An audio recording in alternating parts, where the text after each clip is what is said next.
कहानी की स्टार्टिंग होती है हमारे हीरो के एक्सीडेंट से, जो कि कुछ ज्यादा ही सीरियस था। उसे ऐसा फील हो रहा था जैसे कि उसके जिंदगी को बर्फ खींच रही है। शरीर में आग सी लगी हुई थी और उसे भरोसा नहीं हो रहा था कि मरते वक्त इतना ज्यादा दर्द भी होता है।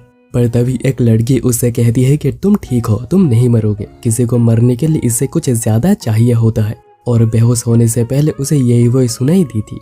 और ये पहली बार था जब हमारा हीरो उसके वाइफ से मिला था। इसके बाद हमें दिखाया जाता है कि जब हमारे हीरो का जन्म हुआ था और डैड ने उसका नाम नासा दिया था, क्योंकि वो चाहते थे कि वह यूनिवर्स जितना बड़ा बने। किंडरगार्टन में आते आते जब टीचर उसका नाम पूछा करते थे, उसका नाम नासा पता चलने पर वो हंस देते थे। बच्चे भी पूछते थे कि क्या तुम एस्ट्रोनॉट बनने वाले हो, वरना तुम्हारा नाम नासा क्यों रखा गया है। पहले तो नासा को समझ नहीं आता था कि आखिर यह हो क्या रहा है, क्या लोग उसकी तारीफ कर रहे हैं। पर जब भी उसे रियलाइज हो गया कि लोग उसका मजाक बना रहे हैं, उसने ठान लिया कि वो कोई ऐसा बनकर दिखाएगा जिसकी सभी रेस्पेक्ट करेंगे। सभी ये बात सोचेंगे कि वो तो नासा से भी बेहतर है। और अपने इस ज़िल की वजह से नासा अपने मिडिल स्कूल के 3rd ईयर में टीचर से कहता है कि वो सुकुबा यूनिवर्सिटी के एफिलिएटेड हाई स्कूल में एनरोल करना चाहता है, जिसकी कट ऑफ बहुत ही ज्यादा हाई जाती है। और नासा बस इसी में ही अप्लाई करना चाहता है, कोई और दूसरा ऑप्शन रखना ही नहीं चाहता। जबकि टीचर कहती है कि उसे बैकअप स्कूल्स भी रखनी चाहिए, वरना उसका 1 साल बर्बाद हो जाएगा।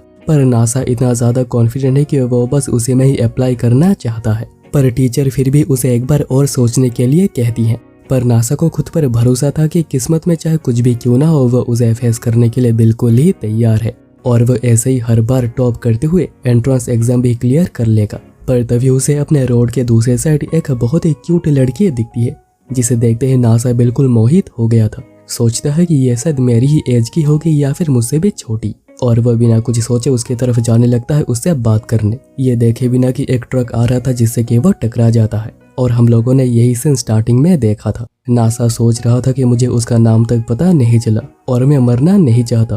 तभी वो लड़की आकर कहती है कि तुम नहीं मरोगे, किसी को मरने के लिए इससे कुछ ज्यादा चाहिए होता है। पर वो लड़की भी ब्लीड कर रही होती है और वो ट्रक ड्राइवर को कहती है कि नासा को जल्दी से हॉस्पिटल लेकर जाओ। तो ड्राइवर कहता है कि क्या वो नहीं जा रही, क्योंकि वो तो नासा को बचाने के लिए सामने आ गई थी और उसे भी चोट आई है। और नासा भी उसे कुछ पूछना चाह रहा था कि ऐसा क्यों हुआ, उसने ऐसा क्यों किया। पर वो लड़की कहती है कि उसे अभी बात करनी नहीं चाहिए और रेस्ट करने पर फोकस करना चाहिए। और जब भी उसे होश आए उसे भूल जाना चाहिए कि उसके साथ ऐसा कुछ भी हुआ था, कि वो किसी लड़की से भी मिला था। और उसे जाता हुआ देख नासा को ऐसा फील हो रहा था कि जैसे वो प्रिंसेस कागुया हो। नासा सोचता है कि जब प्रिंसेस कागुया को जाना होता है उसे कोई रोक नहीं पाता। अगर वो भी अभी उसे बात नहीं करता है तो हो सकता है कि वो उसे कभी और बात कर ही ना पाए, वो कहीं खो जाए। इसलिए वो अचानक से ही उठ जाता है। ड्राइवर कह रहा होता है कि उसे रेस्ट करनी चाहिए और वो एम्बुलेंस को बुला रहा है। पर नासा कहता है कि वो उसके बात समझ रहा है, पर वो लड़की बड़ी क्यूट है और इसलिए उसे जाना ही होगा। और वो भाग भाग कर उस लड़की को ढूंढने लग जाता है। और थोड़ा आगे चलने पर उसे वो लड़की मिल भी जाती जो कि एक बस स्टॉप पर बैठी हुई थी। नासा पहले तो उसे थैंक्स कहता है कि उसकी वजह से उसकी जान बच पाई। वो खुद को इंट्रोड्यूस भी करता है और वो लड़की बड़ी हैरान हुई थी कि इतना कुछ सीरियस इंजरीज होने के बाद भी वो मूव कर पा रहा है। नासा कहता है कि वो उसे थैंक्स कहने के लिए आया है। तो लड़की उसे बैठने के लिए कहती है और उसके ब्लड को भी साफ करने लगती है। कहती है कि उसके पास एक ही लाइफ है और उसे इसकी केयर करनी चाहिए। और नासा तो बस उस लड़की के स्मेल से ही ठहर सा गया था। ऊपर से लड़की अपना कोट उतार कर उसे दे देती है, क्योंकि ब्लड लॉस बहुत ही ज्यादा हो गया है और उसे भी गर्माहट चाहिए। और नासा तो इसे ब्लास्ट करे जा रहा था, सोच रहा था कि ये तो बड़ी क्यूट है। लड़की फिर उसे यहीं पर बैठने के लिए कहती है और वो जा रही होती है। कहती है कि वो एक एम्बुलेंस को कॉल कर देगी और वो यहीं पर बैठा रहे। तो नासा उसे रोकने की कोशिश करता है पर वो तभी गिर जाता है। तो वो लड़की कहती है कि एक्सीडेंट की वजह से उसके दोनों पैर टूट गई है। वो बस एड्रेनालिन की वजह से ही इतना कुछ कर पा रहा था, उसे दर्द बिल्कुल भी फील नहीं हुआ है। पर इसका इफेक्ट कम होता जा रहा है और वो जैसे ही पूरा उतर जाएगा उसके लिए होश में रह पाना भी बहुत ही मुश्किल होगा। और नासा के साथ ठीक ऐसा ही होने लगता है। वो लड़की एम्बुलेंस बुलाने के लिए बाहर आ जाती है, पर नासा अगेन अपनी पूरी ताकत लगाकर बाहर आ जाता है। कहता है कि वो बिल्कुल प्रिंसेस कागुया जैसे लग रही थी और वो उसे जाने देना नहीं चाहता। वो अपनी पूरी कोशिश करना चाहता है उसे रोकने के लिए। और नासा ये भी कह देता है कि वो उस लड़की से प्यार करता है, ऑल्दो उसे उसका नाम तक नहीं पता। तो क्या वो उसे डेट करेगी? वो लड़की कहती है कि हम लोग एक साथ रह सकते हैं अगर तुम मुझसे मैरिज करो। और नासा भी बिना किसी दूसरे थॉट के कहता है कि हाँ मैं करूँगा। और ये कहने के बाद ही वो बेहोश हो गया था। और जब भी उसे होश आती है उसे बताया जाता है कि उस लड़की ने उसकी जान बचाई है, अगर वो ना होती तो नासा के वहीं पर ही डेथ हो गई होती। पर वो लड़की अभी जा चुकी है और नासा को उसका नाम तक नहीं पता। और उसने मैरिज के बाद करी थी डैड को हाँ करने के बजाय। शायद उसका यही तरीका था उसे रिजेक्ट करने का। नासा इसके बाद ठीक होकर वापस आ जाता है, पर तब तक एंट्रेंस एग्जाम के टेस्ट हो गई थी और वो 1 साल पीछे रह गया था। इसलिए वो नेक्स्ट ईयर अगेन ट्राई करता है और टॉप भी करता है, पर उसका हाई स्कूल जाने का कोई भी मन नहीं था। वो एक स्टोर पे काम करना शुरू करता है इस होप में कि एक दिन वो उस लड़की से अगेन मिल पाएगा। वो अकेला भी रहना शुरू कर देता है क्योंकि वो दिन रात काम करता रहता था, जिससे कि उसके पेरेंट्स को बहुत ही ज्यादा चिंता होती। इसलिए उसने एक स्मॉल अपार्टमेंट भी रेंट पर ले ली थी और ऐसे करते हुए वो 18 साल का भी हो गया था और अभी तक उसके सेविंग्स भी बहुत ही ज्यादा हो गई है। पर उसे ये पैसे नहीं चाहिए, वो तो बस उस लड़की से एक बार और मिलना चाहता है। इतने में डोरबेल बजती है और चेक करने पर ये तो वही लड़की थी। अब वो अपना नाम सुकासा बताती है, कहती है कि उसे कुछ जरूरी चीजें डिस्कस करनी है। नासा सोच रहा था कि वो तो बिल्कुल स्ट्रेंजर्स है और पहली बार कोई लड़की उसके घर आई है। वो उसे कॉफी सर्व करता है और सोच रहा होता है कि वो कितनी क्यूट है और बस उसके घर आने से ये घर बिल्कुल महक उठा है। नासा फिर पूछता है कि क्या बात करनी है, तो सुकासा उसे मैरिज रजिस्ट्रेशन के फॉर्म दिखाती है, जो देखते ही नासा बहुत ही ज्यादा शॉक हुआ था। सुकासा कहती है कि क्या वो भूल गया है, उन्होंने बात की थी कि बस मैरिज करने पर ये दोनों एक साथ रह सकते हैं। नासा इतना शौक होता है कि वो बिलीव ही नहीं कर पा रहा होता है कि ये सब कुछ सच में हो रहा है और सुकासा को लगता है कि नासा बिल्कुल भी सीरियस नहीं था और ना ही अभी है। इसलिए वो जा रही होती है, पर नासा उसे रोकता है, कहता है कि वो काफी ज्यादा शॉक्ड हुआ है पर उसने मना नहीं करा है। वो उसे प्यार करता है और हमेशा उसके साथ ही रहना चाहता है और अगर इसके लिए उन्हें मैरिज करनी होगी तो वो इसके लिए भी तैयार है। सुकासा ब्लश करने लगती है क्योंकि नासा ने अनजाने में ही उसे प्रपोज कर दी है। नासा फिर देखता है कि एक मैरिज रजिस्ट्रेशन कैसे होती है। उन्हें कुछ विटनेसेस चाहिए होती है जो कि सुकासा पहले से ही लेकर आई है और नासा के पास सारे जरूरी डॉक्यूमेंट्स भी है। वो फॉर्म फिल करने लग जाता है, पर वो सोच रहा होता है कि ऐसा लग रहा है जैसे कि ये कोई स्कैम हो, पर स्कैम हो जाना तो कोई रेयर चीज नहीं है, जब होगा तब देखा जाएगा। सुकासा फिर देखती है कि उसका नाम चेंज होने के बाद युकाजी सुकासा हो जाएगा, जो कि उसे अच्छा भी लगता है। सुकासा कहती है कि उन दोनों के लाइफ में प्रॉब्लम्स होंगी, पर उसने जो भी कुछ कहा है वो सब कुछ सच है और वो होप कर रही है कि वो ये रिलेशन को कैरी कर पाएंगे। सुकासा फिर इसी वक्त नासा को लेकर वार्ड ऑफिस जाने लगती है, जहां पर बस एक साइन चाहिए होते हैं जिससे कि ये ऑफिशियल हो जाएगा कि दोनों की मैरिज हो गई है और एक वार्ड ऑफिस 24/7 ही ओपन रहता है।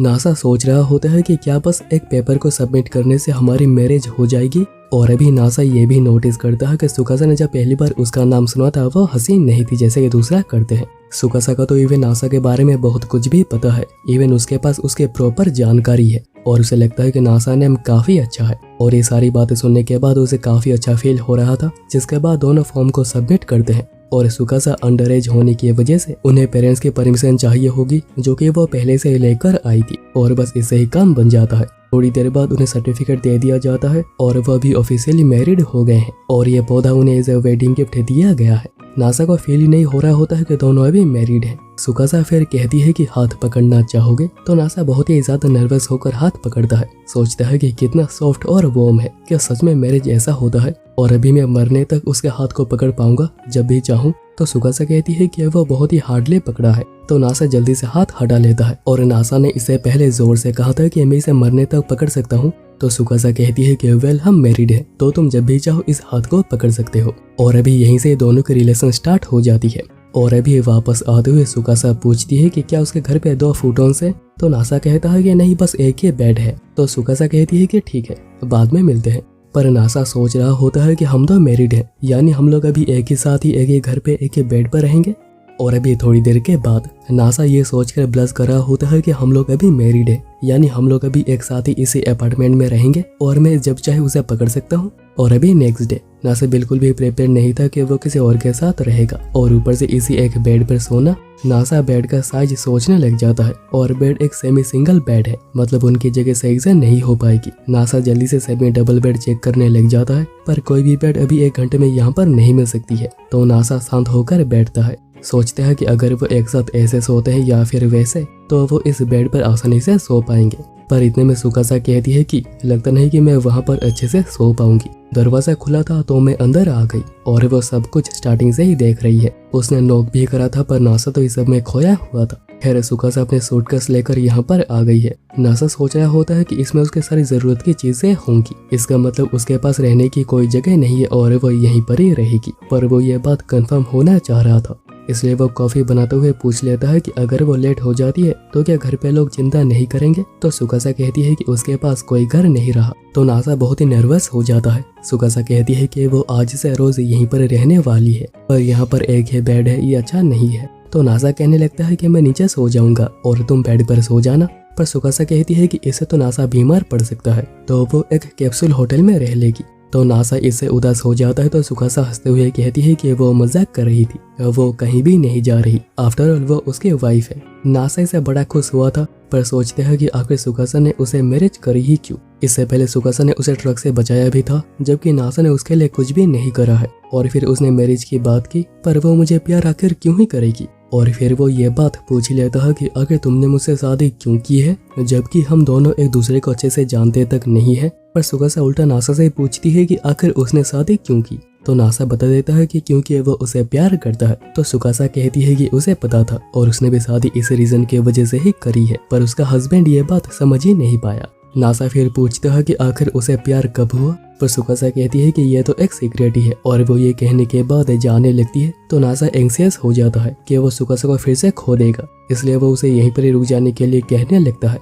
सुकासा कहती है कि पर यहाँ पर तो बस बेड एक ही है। तो नासा कहता है कि वो अभी जाकर एक बेड खरीद कर आता है। तो सुकासा कहती है कि अगर हम एक बेड खरीद रहे हैं तो हमें एक मेमोरी फोम खरीद लेनी चाहिए। और फिर दोनों शॉपिंग के लिए आ जाते हैं। और नासा कहता है कि सुकासा अपनी मर्जी का कोई सा भी चूज कर सकती है। तो सुकासा कहती है कि क्या ये मेरे हस्बैंड की तरफ से मेरे लिए पहली गिफ्ट है। तो नासा तो बिल्कुल ही शर्मा गया था। और फिर सुकासा फोटोज को चेक करने लग जाती है। और क्योंकि नासा को इनके बारे में बहुत कुछ पता था, तो वो सुकासा को गाइड करने लगता है कि कौन सा लेना बेटर होगा। और इससे सुकासा बहुत ही ज्यादा इम्प्रेस भी हुई थी कि उसे ये सब कुछ भी पता है। नासा तभी रियलाइज करता है कि यह तो एक डेट जैसा है, मतलब कि वो यहाँ पर सुकासा का हाथ पकड़ सकता है। तो वो बहुत ही हिम्मत करके हाथ को बस टच ही कर पाता है। तो सुकासा खुद ही उसका हाथ पकड़ लेती है और रिलेट करते हुए दोनों शॉपिंग करने लगते हैं। और फिर दोनों फोटोज खरीद के वापस आ गए थे, और ये थोड़े महंगे हैं, पर सुकासा को यही पसंद आए थे। और सुकासा को खुश देखकर नासा भी बहुत ही ज्यादा खुश हो गया था। सुकासा कहती है कि वो यहाँ सो सकता है, पर नासा के उसके पास सोने की हिम्मत ही नहीं होती है। कहता है कि नहीं ठीक है, और अभी उन्हें सो जाना चाहिए क्योंकि रात बहुत हो गई है। और फिर सुकासा के पूछने पर नासा बताता है कि यहाँ पर नहाने की कोई जगह नहीं है, और वो नहाने पास के एक लोकल बाथ हाउस में जाता है। और सुकासा को अभी रात के लिए कुछ चीजें चाहिए होती है, जैसे कि hair brush, hair clips, creams, ये कुछ भी यहाँ पर नहीं था। तो नासा कहता है कि वो तो अभी स्टोर से ले आएगा। तो सुकासा कहती है कि क्या वो उसका अंडरवेयर भी ला सकता है। तो नासा फिर से शर्मा जाता है। तो सुकासा कहती है कि तो चलो साथ ही चलते हैं, और वह उसका हाथ पकड़ती है क्योंकि ये उसका भी हक है। थोड़ी देर के बाद नासा यहाँ पर बाहर बैठा हुआ था और दूसरी साइड पर सुकासा चेंज कर रही होती है। नासा तो सोच रहा होता है कि मैरिज तो सच में बहुत ही ज्यादा बढ़िया है। और अभी इसके बाद नासा के चेंज करने की बारी थी। तो सुकासा कहती है कि वो यहाँ पर सामने चेंज कर सकता है, पर नासा तो शर्मा जाता है। और सुकासा भी समझती है कि अगर उसे भी कोई नेकेड देखे तो उसे भी शर्म आएगी। नासा सोचने लग जाता है कि क्या सुकासा का उसमें कोई भी रोमांटिकली इंटरेस्ट है। नासा फिर चेंज करके आता है और अब तक सुकासा ने बाल बांध लिए थे, जिसमें कि वो और भी ज्यादा क्यूट लग रही है। और फिर दोनों सोने चलते हैं। और अभी इस मूनलाइट में वो एक आर्टिस्टिक मास्टरपीस जैसी लग रही थी। इतने में सुकासा उसे आज के इतने सारे हेल्प्स के लिए शुक्रिया कहती है। पर नासा कहता है कि वो तो खुश है कि सुकासा ने अपना प्रॉमिस रखा और उसे मैरिज करा। और फिर सुकासा उसे गुड नाइट डार्लिंग कहती है, जिससे तो नासा का बस हो गया था। और अभी कुछ देर के बाद नासा की धड़कन इतनी ज्यादा बड़ी हुई थी कि उसे बिल्कुल भी नींद नहीं आ रही थी। पर सुकासा तो बिल्कुल गहरी नींद में सोई हुई है, क्योंकि नासा उसके ब्रीदिंग चेंज को भी नोटिस कर पा रहा है।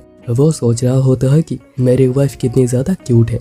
पर सुकासा का सोना बहुत ही ज्यादा खराब है, कभी यहाँ पर तो कभी वहाँ पर। वो तो फूटन से बाहर भी चली गई थी। नासा सोचता है कि उसे फूटन पर वापस ले आना चाहिए, वरना वो बीमार हो जाएगी। पर वो उसे डायरेक्ट टच करने से डर रहा था, तो वो कंबल का यूज करके उसे एगन फूटन पर ले आता है। वो सोचता है कि उसे ऐसे हक करना बिल्कुल भी ठीक नहीं होगा, पर नहीं, वो तो अभी मैरिड है, तो एक गुड नाइट किस तो चलती है। पर वो जैसे उसके पास किस करने के लिए जाता है, सोचता है कि अगर ये उन दोनों की पहली किस है तो दोनों को जगह होना चाहिए, तभी ये अच्छा लगेगा। इतने में अचानक सुकासा उठती है और नासा सोने की एक्टिंग करने लगता है। सुकासा उठी थी पानी पीने और नासा रिलीव्ड होता है कि उसे किसके बारे में कुछ भी पता नहीं चला। पर फिर सुकासा आकर उसके पीछे खड़ी हो जाती, जिससे कि नासा बहुत ही ज्यादा घबरा जाता है। कहीं उसका मुझे किस करने का प्लान तो नहीं है, या फिर मुझे हक करने का। पर सुकासा वहीं पर ही सो जाती है और एंड में उसका कंबल भी ले जाती है। और नासा उसे मांग भी नहीं पाता और उसे पूरी रात ऐसे ही सोना पड़ता है। नेक्स्ट डे नासा बिलीव ही नहीं कर पा रहा होता है कि उसने अपनी वाइफ के साथ एक रात गुजार दी। सुकासा वहीं पर उठने के बाद बहुत ही कंफ्यूज थी कि उसके बाल आखिर खुले क्यों है और आखिर नासा का कंबल यहाँ पर क्या कर रहा है। और तभी सुकासा वहीं पर बैठे बैठे चेंज करने लग जाती है तो नासा उसे रोकता है और सुकासा कहती है कि इतनी लाइट में उसे चेंज करने में शर्म आएगी। तो नासा जल्दी से खिड़की बंद करके बाहर आ जाता है, पर वो सोच रहा था कि क्या उसे बस लाइट से प्रॉब्लम थी और उसने ये भी नोटिस करा था कि उसने अंदर कुछ भी नहीं पहना जिससे वो अगेन शर्मा गया था। इतने में सुकासा पूछती है कि क्या उसने उसे बुलाया और अभी नासा अंदर आकर देखता है कि सुकासा बिल्कुल एक वाइफ जैसे लग रही थी और अभी बात हो रही होती है कि वो एक दूसरे को क्या बुलाएंगे। तो नासा सुकासा को सुकासा चैन कहता है जिसे सुकासा बहुत ही ज्यादा शर्माने लगती है और सुकासा कहती है कि वो तो उसे डार्लिंग बुलाएगी क्योंकि नासा को उसका नाम लेकर बुलाने में उसे वक्त लगेगा, उसे आदत नहीं है। तो नासा कहता है कि ठीक है सुकासा चैन, जिससे कि वो अगेन शर्माने लग जाती है। सुकासा इसके बाद ब्रेकफास्ट बनाने की बात करने लगती है तो नासा कहने लग जाता है कि वो इस एप्रोन में किसी की वाइफ लग रही है। तो सुकासा कहती है कि किसी की, तुम्हारी कहो। सुकासा देखती है कि फ्रिज में बहुत सारी चीजें रखी हुई है, मतलब कि नासा खुद ही कुकिंग भी करता है। नासा कहता है कि उसने एक रिसर्च करी है कि एक एडल्ट मेल को कितना खाना चाहिए और क्या क्या खाना चाहिए और वह उसी हिसाब से ही खाना बनाता है। वो सब कुछ एक साथ ही बना लेता है ताकि कुछ भी मिस ना हो जाए और उसमें कोई टेस्ट नहीं होता है पर काम चल जाता है। तो सुकासा कहती है कि ये कुकिंग थोड़ी है, ये तो केमिस्ट्री है, मैं तुम्हें 10 मिनट में ब्रेकफास्ट बनाकर देती हूँ। और सुकासा फटाफट ब्रेकफास्ट बना देती है और नासा जैसे टेस्ट करता है वो बिल्कुल ही दीवाना हो गया था। सुकासा ने पूरे ब्रेकफास्ट में वही सारी चीजें यूज करी थी जो कि नासा करता है और सुकासा के चेहरे पर एक प्राउडनेस भी दिखाई दे रही थी। कहती है कि बहुत समय तक कुकिंग करते हुए वो इतने बेहतर हो पाई है और वो लगभग सब कुछ ये बना सकती है, बस इंग्रेडिएंट्स होनी चाहिए। और उसे खुशी है कि नासा को ये पसंद आया। सुकासा फिर बाथ हाउस के बारे में पूछती है तो नासा कहता है कि वो अभी ओपन हो गया होगा तो उन्हें चलना चाहिए, पर सुकासा कहती है कि उसे बाल धोने में वक्त लगेगा। तो नासा कहता है कि कोई बात नहीं, मैं वेट कर लूंगा, पर वो ये बात नहीं बताता कि वो ये देखना चाह रहा है कि सुकासा नहाने के बाद आकर कैसे दिखती है। सुकासा उसे शैम्पू वगैरह के बारे में पूछती है तो नासा के पास बस एक ही कप का पड़ा हुआ था, इसलिए दोनों बाथ हाउस जाते हुए सुकासा शैम्पू, लोशन, मॉइस्चराइजर सब कुछ ही खरीदती है। और नासा तो शौक होता है कि लड़कियां कितना कुछ यूज करती हैं, पर वैसे सुकासा के बाल और उसकी स्मेल हमेशा ही बहुत ही ज्यादा अच्छी होती है। नासा फिर सुकासा को लेकर आ जाता है और वहाँ पर एक लड़की काना में थी जो कि साफ सफाई कर रही थी और वो नासा को सेनपाई कह रही थी। नासा उसे सुकासा से इंट्रोड्यूस करवाता है, पर काना में तो शौक होती है कि नासा को लड़कियों में इंटरेस्ट है। उसे लगा था कि नासा इतना ज्यादा पढ़ाकू है कि उसका गाजर ही सड़ गया होगा। बेचारे की उसकी वाइफ के सामने ही इज्जत डुबा दी। सुकासा पूछती है कि ये लड़की कौन है तो नासा बताता है कि उसके मिडिल स्कूल की जूनियर और अभी वो 15 साल की है और ये बात उसके फैमिली ही ओन करती है और वो यहाँ पर हेल्प कराती रहती है। वो बस फ्रंट यार्ड में रहती है ताकि लोग उसे देखकर और भी ज्यादा आए, जैसे कि नासा भी आता है। पर नासा कहता है कि नहीं नहीं, ऐसा बिल्कुल नहीं है और काना में हमेशा डबल मीनिंग बातें करती रहती है तो उसके बातों में बिल्कुल भी ध्यान मत देना। काना में फिर पूछती है कि क्या ये लड़की तुम्हारी गर्लफ्रेंड है तो नासा कहता है कि नहीं, मेरी वाइफ है, हम लोग मैरिड हैं। तो काना में तो बहुत ही ज्यादा शौक होती है, समझ नहीं आता है कि बात कैसे करे, पर पहले वो उसे कॉन्ग्रेचुलेट करती है और गिफ्ट के तौर पे आज दोनों के लिए बाथ हाउस बिल्कुल ही फ्री है। और फिर सुकासा नहाने जाती है और फिर नासा भी जा रहा होता है, पर काना में कहती है कि किसने कहा कि तुम फ्री में जा सकते हो तो नासा कहता है कि तुमने तो अभी कहा फ्री। तो काना में कहती है कि वो बस तुम्हारे वाइफ के लिए था, पहले तुम्हें एक्सप्लेन करना होगा कि ये सब कुछ कैसे हो गया, तुम्हें पता भी है ये खबर पाने के बाद मैं कितनी ज्यादा शॉक्ड हूँ। तो नासा कहता है कि तो क्या इसका मतलब। काना में कहती है कि उसने सोचा था कि नासा अपनी पूरी लाइफ अकेले ही बिता रहा होगा और वो जब भी 30 साल का हो जाएगा वो तभी सिंगल होगा और काना में की तरफ देखकर कहेगा कि मैं अपनी मैजिक छड़ी यूज करना चाहता हूँ और तभी काना में उसके सामने आएगी और कहेगी कि मेरे ऊपर उसे यूज कर सकते हो और ये उसका सपना था। तो नासा कहता है कि उसे ये सब कुछ बिल्कुल सोचना नहीं चाहिए। काना में फिर कहती है कि उसकी वाइफ तो बिल्कुल उसी के एज की लगती है तो नासा भी कहता है कि हाँ वो 16 साल की है। तो काना में उसे जोर से लॉलीकॉन कहकर पीट देती है और लॉलीकॉन का मतलब होता है जिनको अंडर एज गर्ल्स में इंटरेस्ट होता है। और लोग ये बात सुनने के बाद दोनों को गलत समझने लगते हैं तो दोनों को सभी लोगों से पहले माफी मांगनी पड़ती है। काना में फिर पूछती है कि क्या नासा ने यह बात आया से कही है तो नासा कहता है कि पर आखिर उसे बताना क्यों है। तो काना में कहती है कि तुम गधे हो, पर अभी के लिए हम लोग ये बात सीक्रेट ही रखेंगे, वैसे सेरेमनी कब है। तो नासा कहता है कि उसने अभी तक ऐसा कुछ सोचा नहीं है और वैसे भी सेरेमनी बस एक पैसे की बर्बादी ही होती है। काना में पूछती है कि तो रिंग का क्या सोचा। नासा कहता है कि क्या एक रिंग चाहिए होती है। तो काना में पूछती है कि उसने प्रपोज तो करा है ना। तो नासा कहता है कि शायद नहीं करा। तो काना में कहती है कि शायद इसे कोई आइडिया ही नहीं है, वो सेरेमनी रिंग प्रपोजल को वेस्ट समझता है, उसे तो तब मैरिज करनी ही नहीं चाहिए थी। वो ये बात समझ रही है कि नासा ने उसे चूज करा है और दोनों ने मैरिज की है, तो अभी उसकी रेस्पॉन्सिबिलिटी है कि वह उसे खुश रखे। और ये कोई लॉ नहीं है जो कि उसे कोई बताएगा, उसे खुद ही अपने वाइफ को दिखाना होगा कि आखिर वह उसके लिए क्या फील करता है, वह उसके लिए क्या मायने रखती है।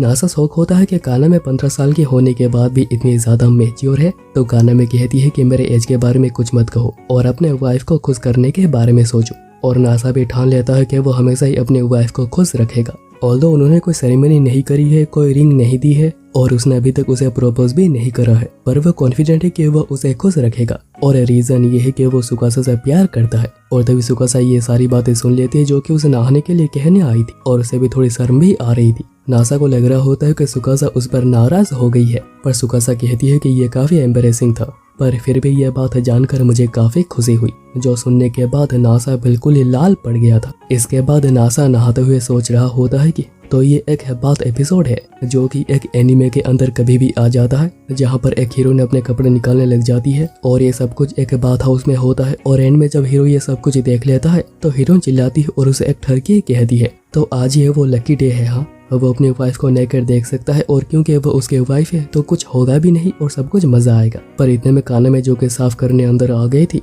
नासा का गाजर देख लेती है और हंसने लगती है।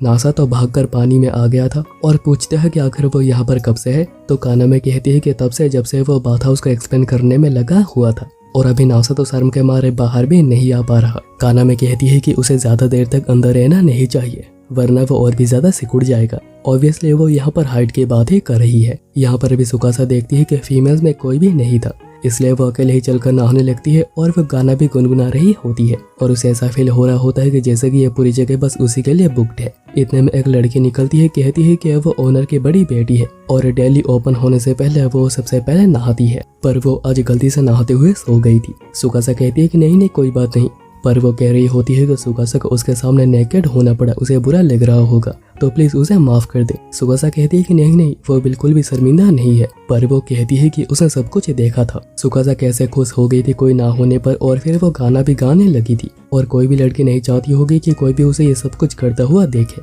तो क्या एज एन एपोलॉजी वो उसके नहाने में मदद कर सकती है। और ओनर की बेटी होने की वजह से वो नहीं चाहती है कि कोई भी कस्टमर यहाँ से नाराज होकर जाए। पर सुकासा कहती है कि जब भी उसे कोई टच करता है वो एंग्जियस हो जाती है, पर वो कह रही होती है कि ये स्पेशल है, उसे मजा आएगा। पर अभी यहाँ तो काना में अभी क्लीन करे जा रही थी और नासा पूछ रहा होता है कि उसका काम आखिर कब पूरा होगा, क्योंकि वो तो बाहर आ ही नहीं पा रहा और काना में के होते हुए वो बाहर आ भी नहीं सकता है। पर काना में कहती है कि उसे तो वक्त लगेगा, पर अभी उसे बाहर आ जाना चाहिए। वैसे भी वो उसका पिचका हुआ गाजर पहले ही देख चुकी है। और अभी यहाँ पर वो लड़की सुकासा को नहाने में हेल्प कर रही होती है और सुकासा को भी काफी अच्छा लग रहा था। वो लड़की कहती है कि सुकासा की स्किन बहुत ही ज्यादा बढ़िया है, जैसे कि कोई सिल्क हो, पर सिल्क तो एक लार्वा बनाता है ना, तो हमें किसी के भी स्किन को इससे कंपेयर करना नहीं चाहिए। इसलिए वो कहती है कि सुकासा की स्किन बिल्कुल ही आईफोन जैसी है, पर वो सोचती है कि ये तो एक कंपनी है जो कि इलेक्ट्रॉनिक्स बनाती है, और फिर वो अगेन सॉरी कहने लग जाती है। सुकासा सोच रही होती है कि पता नहीं क्यों ये लड़की थोड़ी थोड़ी नासा जैसी लग रही है। और फिर वो लड़की अपना नाम आरिसुगावा आया बताती है, यानी काना में और नासा इसी की बात कर रहे थे। और फिर सुकासा भी अपना नाम युजाकी सुकासा बताती है, तो आया कहती है कि ये सरनेम तो नासा का है, तो क्या तुम उसके रिलेटिव हो, तो सुकासा हाँ कहती है। आया कहती है कि अच्छा तो उसके सिस्टर होगी। हाँ। और अभी अगले सीन में नासा सुकासा के बारे में सपने देखे जा रहा था और उसके उठते ही सुकासा उसे गुड मॉर्निंग कहती है कि वो सोते हुए बड़ा ही क्यूट लग रहा था। तभी आया भी वहीं पर आती है और उसे तो लगता है कि सुकासा नासा के फैमिली की ही एक मेंबर है,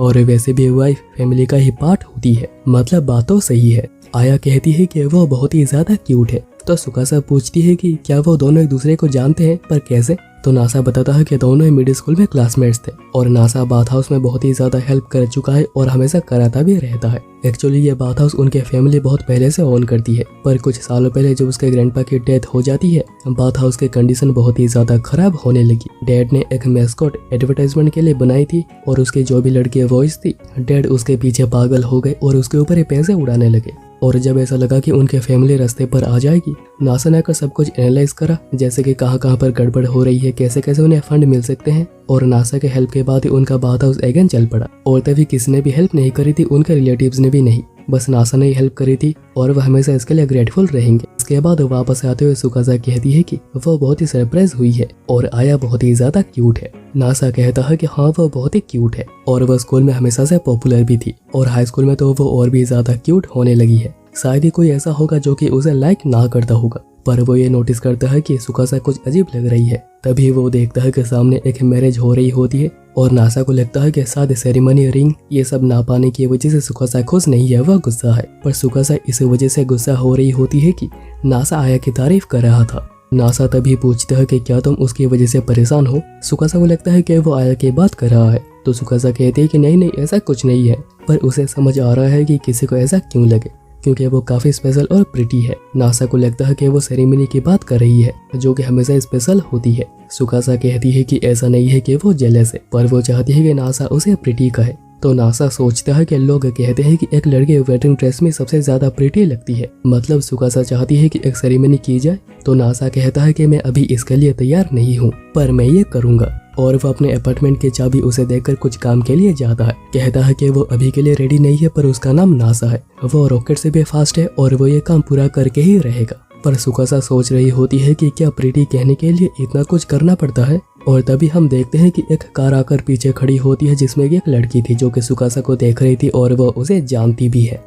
इसके बाद हमें दिखाया जाता है कि जिस दिन नासा का एक्सीडेंट हुआ था और सुकासा उसे छोड़कर जा रही थी, उसके दिमाग में बस एक ही सवाल था कि यह रात आखिर कब खत्म होगी, कब उसके पास एक घर होगा जहां पर वो वापस जा सकेगी। और अभी प्रेजेंट में सुकासा वापस आ जाती है और सोच रही होती है कि उसने सोचा ही नहीं था मैरिज के अगले दिन ही हस्बैंड उसे ऐसे अकेला छोड़कर चला जाएगा। पर अपने प्यार के आने का इंतजार करना भी बहुत ही स्पेशल होता है। पर पता नहीं क्या कि नासा कभी वापस आएगा, और क्योंकि की बस एक ही है तो नासा के आने तक वो कहीं पर जा भी नहीं सकती है, और क्योंकि उसके पास फोन भी नहीं है तो वो यहाँ पर बैठे बैठे कुछ कर भी नहीं सकती। इसलिए वो सोचती है कि घर को क्लीन कर दूं जिससे कि नासा वापस आकर देखे और सरप्राइज हो जाए।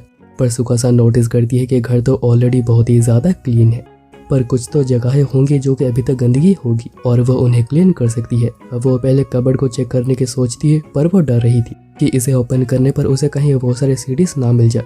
पर वो सोचती है कि नहीं, नासा ऐसा नहीं लगता है, शायद उसने भी ये जगह क्लीन करके ही रखी होगी, तो इसलिए अभी बस कुकिंग ही बाकी है। वो कुछ डिलीशियस बनाने का सोचती है जिसे नासा खाकर पागल हो जाएगा, पर उसे ये भी नहीं पता है कि नासा लंच के लिए वापस आएगा भी या नहीं। इतने में डोरबेल बजती है और उसे लगता है कि नासा वापस आ गया है, पर वो जैसे ही चेक करने जाती है वो देखती है कि ये तो वही लड़की है जिसका नाम चिटोसे है। चिटोसे कहती है कि उसे पता था कि सुकासा मिसिंग है और उसके जैसा कोई आखिर इस फालतू से जगह पे क्या कर रहा है, पर सुकासा उसके मुंह पे ही दरवाजा बंद कर देती है। चिटोसे पूछ रही होती है कि आखिर उसने दरवाजे से बंद क्यों कर दिया, उसे खोलना ही होगा। पर सुकासा कहती है कि उसे आवाज कम करनी चाहिए क्योंकि इससे पड़ोसियों को प्रॉब्लम होगी। चिटोसे कहती है कि वो उसे इतनी दूर से लेने के लिए आई और वह उसे ऐसे ट्रीट कर रही है। तो सुकासा कहती है कि उसने तो नहीं कहा था ना यहाँ पर आने के लिए। तो चिटोसे रोते हुए सॉरी कहने लग जाती है, कहती है कि बस एक बार मेरी बात सुनो। तो सुकासा दरवाजा खोलते हुए कहती है कि मैं तुम्हारी छोटी बहन नहीं हूँ जो कि तुम मुझे यहाँ पर लेने आए हो। तो चिटोसे कहती है कि सुकासा के जाने से उनकी ग्रेट ग्रैंडमा बहुत ही ज्यादा परेशान है। सुकासा कहती है कि उसके होने से वहाँ पर बहुत सारे प्रॉब्लम्स होती है, वैसे क्या उन्हें पता है कि चिटोसे यहाँ पर आई है। तो चिटोसे ना कहती है। सुकासा समझ जाती है कि उसने ग्रेट ग्रैंडमा से जबरदस्ती जाना होगा कि आखिर सुकासा कहाँ पर है, और जब ग्रेट ग्रैंडमा ने उसे यहाँ पर आने से रोका होगा तो उसने किसी की बात सुनी नहीं होगी और वह खुद ही यहाँ पर आ गई।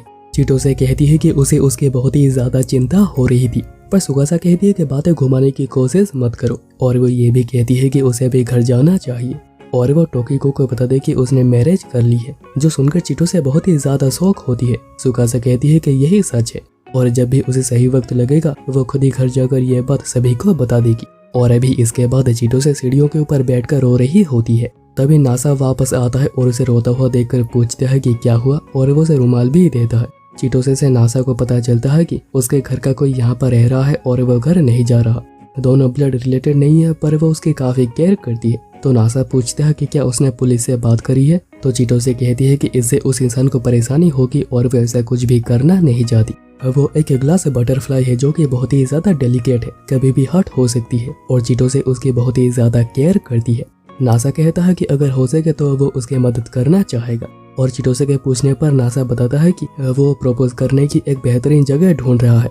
तो चिटोसे उसे हिल के ऊपर कोई जगह बता रही होती है इतने में सुकासा आकर कहती है कि तो तुम वापस आ गए, और वो उसे डार्लिंग भी कह रही थी। नासा कहता है कि वो इसलिए वापस आ गया क्योंकि उसे लगा कि एक ही की होने की वजह से सुकासा कहीं पर जा नहीं पा रही होगी और उसे बहुत ही ज्यादा बुरा लग रहा होगा, और उसके इस बिहेवियर से सुकासा बहुत ही खुश हुई थी। पर चिटोसे बहुत ही ज्यादा गुस्से में थी ये जानने के बाद कि सुकासा ने नासा से मैरिज करी है। कहती है कि वो सुकासा को नहीं ले सकता है। नासा तो कुछ भी समझ नहीं पा रहा था, और सुकासा कहती है कि लग रहा है कि यहाँ पर एक जंग होने वाली है। नासा सुकासा से जान लेता है कि चिटोसे उसी की ही फैमिली की है, और फिर वो खुद को इंट्रोड्यूस भी करता है, जिससे कि चिटोसे बहुत ही ज्यादा कंफ्यूज हो गई थी। और फिर नासा उसे उसका नाम भी पूछता है, पर चिटोसे बहुत ही गुस्से में थी और कहती है कि बातों को मत घुमा। पर नासा कहता है कि नाम ना जानकर बात करना बहुत ही मुश्किल होगा, और फिर चिटोसे उसे अपना नाम बताती है, और नासा उसे चिटोसे चैन कहता है, जिससे कि वो भी काफी शर्माने लगी थी। नासा कहता है कि उन्हें घर चलकर बात करनी चाहिए, और वैसे भी लंच का वक्त हो गया है, तो क्या वो उनके साथ लंच करना चाहेगी। पर चिटोसे कहती है कि वो उसे कभी भी सुकासा के हस्बैंड के तौर पे एक्सेप्ट नहीं करेगी। नासा भी कहता है कि वो उसके बातों को समझ रहा है, तो दोनों ही एक दूसरे को अच्छे से नहीं जानते हैं, और ये सब कुछ इतना अचानक हुआ कि यह मानना मुश्किल ही होगा। इसलिए हम लोगों को चलकर बात करनी चाहिए और इसका कोई हल निकालना चाहिए। और सुकासा बहुत ही ज्यादा इम्प्रेस हुई थी कि नासा चिटोसे को बात मानने पर मजबूर कर रहा है, जबकि चिटोसे किसी की बात मानती ही नहीं है। पर वो नासा को वार्न करती है कि चिटोसे बिल्कुल भी इजीली कन्विंस नहीं होती। पर नासा कहता है कि वो चिटोसे को समझा देगा कि दोनों की मैरिज हो गई है और वो दोनों भी हस्बैंड एंड वाइफ है। पर चिटोसे कहती है कि अगर नासा मर जाए तो सब कुछ ही ठीक हो जाएगा। और जैसा कि नासा चाह रहा था कि कहीं और चलकर बात करे, वो उसे गाड़ी में बांधकर कहीं पर ले जाने लगती है। नासा कहता है कि क्या वो कुछ ज्यादा नहीं कर रही, और सुकासा चिटोसे को जानती है, पर वो फिर भी उसके बारे में पुलिस में कंप्लेन कर सकती है। पर चिटोसे को पता है कि सुकासा ऐसा नहीं करेगी, और अभी के लिए नासा का फोन भी उसी के पास ही रहेगा। चिटोसे आगे कहती है कि नासा को जरूर जादू टोना आता होगा, वरना सुकासा आखिर उसे चूज ही क्यों करेगी। तो नासा भी कहता है कि हाँ, तुम बात तो सही कर रही हो, पर लगता है कि मैं कुछ ज्यादा ही हॉट हूँ। तो चिटोसे गुस्से में कहती है कि वो उसे अभी ठीक कर देगी, वो काफी क्लासी है, इसलिए वो उसे टॉर्चर नहीं करेगी। इसके अलावा भी उसके पास मेथड्स है जिससे कि वो इस मैरिज को बहुत ही इजीली तोड़ पाएगी। और अभी नासा इन बातों से थोड़ा चिंतित होने लगा था। उसे बस नासा के आइडेंटिटी का पता लगाना होगा, जिसके बाद सुकासा खुद ही रियलाइज करेगी कि आखिर उसने कितनी बड़ी गलती कर दी है, और वो जल्दी से डिवोर्स ले लेगी। और वो इसके लिए शार्लेट और ऑरोरा को बुलाती है और कहती है कि मुझे इस आदमी के टेबलॉइड पिक्स चाहिए। तो शार्लेट कहती है अच्छा, मुझे उसके साथ वैसे फोटोज लेनी है, और वो अपने कपड़े भी निकालने लग जाती है। तो ऑरोरा कहती है कि क्या वो कुछ ज्यादा ही जल्दी नहीं कर रही ऐसे फोटोज लेने के लिए। पर शार्लेट को तो नासा बहुत ही ज्यादा क्यूट लग रहा था। पर चिटोसे कहती है कि उसे ऐसा कुछ भी नहीं करना है, उसे बस ऐसे कुछ फोटोज लेनी है जिससे कि ये प्रूव हो जाए कि नासा कितना ज्यादा वर्थलेस है, जिससे कि सुकासा का उसमें सारी इंटरेस्ट खत्म हो जाए और वो उसे छोड़कर यहाँ पर वापस आ जाए। तो शार्लेट कहती है कि पर वो तो यहाँ से भाग गया है। और नासा भी वहाँ से निकलने के बाद एक हॉलवे में आ गया था, पर वो अभी घर के अंदर ही था और सोच रहा था कि तो मेरी वाइफ बहुत सारी अजीब से लोगों को जानती है, पर अगर वो पहले यहाँ पर ही रहा करती थी तो उसका कमरा भी यहीं पर ही कहीं आसपास होगा। और क्योंकि उसे अभी हर कमरे में ढूंढा जा रहा था, तो नासा काफी ज्यादा डरा हुआ था और वो गलती से एक कमरे में एंटर करता है, और यहीं से उसे सुकासा की स्मेल भी आ रही थी। नासा देखता है कि यहाँ पर एक बहुत ही अजीब सी पत्थर रखी हुई है जिसका नाम प्लाजियो क्लास है। इसमें कैल्शियम बहुत ही ज्यादा है, जैसे कि ये कोई मून रॉक हो। और वो देखता है कि इसे प्रिजर्व करके रखने के लिए नाइट्रोजन पंप किया जा रहा था, क्योंकि ऑक्सीजन के संपर्क में आने से ये खराब हो सकता है। पर ये पत्थर बस यूएसए के पास ही होनी चाहिए थी, क्योंकि वही मून पर गए थे। तो आखिर ये पत्थर यहाँ पर क्या कर रहा है। इतने में शार्लेट एक बहुत ही बड़ी सोड के साथ यहाँ पर आ जाती है। कहती है कि यहाँ पर बहुत सारी जरूरी चीजें रखी हुई है जो कि किसी जरूरी इंसान के हैं, इसलिए जो कोई भी यहाँ पर आता है उसे मार दिया जाता है, और अभी उसकी बारी है। और वो डायरेक्ट नासा को मारने के लिए दौड़ती है। तो नासा तो डर के मारे यहाँ वहाँ पर भाग रहा था, और ऑरोरा और चिटोसे भी उसे केयरफुल रहने के लिए कह रहे थे, क्योंकि यहाँ पर सुकासा की मून रॉक रखी हुई है। पर इसके ग्लास बैरियर को शार्लेट गलती से तोड़ देती है, जिसकी वजह से अंदर से नाइट्रोजन निकलने लगा था, और जैसे ऑक्सीजन इसके अंदर जाएगा ये खराब हो जाएगी। और इसलिए नासा इसे रिपेयर करने में लग जाता है, क्योंकि उसे पता है कि ये सब कुछ काम कैसे करता है। नासा पूछता है कि क्या ये रॉक इतनी ज्यादा इम्पोर्टेंट है। तो चिटोसे कहती है कि हाँ, ग्रेट ग्रैंडमा ये रॉक सुकासा के लिए लाई थी, जिससे कि वो खुश हो जाए। तो नासा पूछता है कि आखिर सुकासा को ये क्यों चाहिए था। तो चिटोसे कहती है कि क्या उसे नहीं पता है कि सुकासा कौन है। इतने में नासा इसे रिपेयर कर देता है, और चिटोसे अगेन पूछती है कि क्या उसे सच में सुकासा के पास्ट के बारे में कुछ नहीं पता। तो नासा कहता है कि उसे सुकासा ने इसके बारे में कुछ भी नहीं बताया, पर उसे इतना पता है कि उसके हाथ बहुत ही ज्यादा वार्म है और वो बहुत ही अच्छी कुक है, पर हाँ वो काफी खराब सोती है। पर चीटो से उसकी इन बातों से बहुत ही ज्यादा गुस्सा होकर कहती है कि ये बात तो उसे भी पता है। और तभी हम पास्ट में देखते हैं कि चीटो से एक बहुत ही ज्यादा ऊंची जगह पर फंस गई थी, जहाँ पर सुकासा ने चलकर उसे सेव किया था। और तभी से ही चीटो ने अपनी लाइफ उसे डेडिकेट कर दी है। चीटो से अभी गुस्से में कहती है कि आखिर तुमने सुकासा से मैरिज ही क्यों की, जबकि तुम उसके बारे में कुछ भी नहीं पता है। बस मैं ही हूँ जो कि उसके सपने को पूरी कर सकती हूँ, इसलिए उसे मुझसे मैरिज करनी चाहिए थी, न कि तुमसे।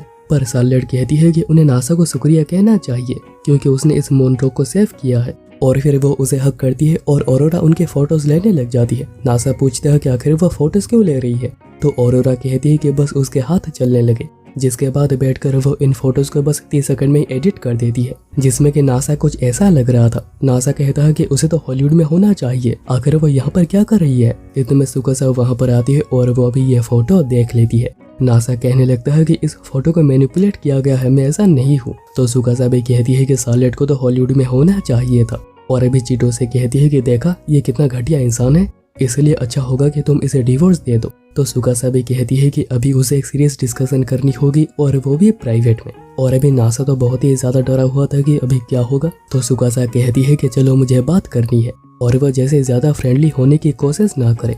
और चीटो से इसे बहुत ही ज्यादा खुश हो गई थी कि उसका प्लान कामयाब हो गया।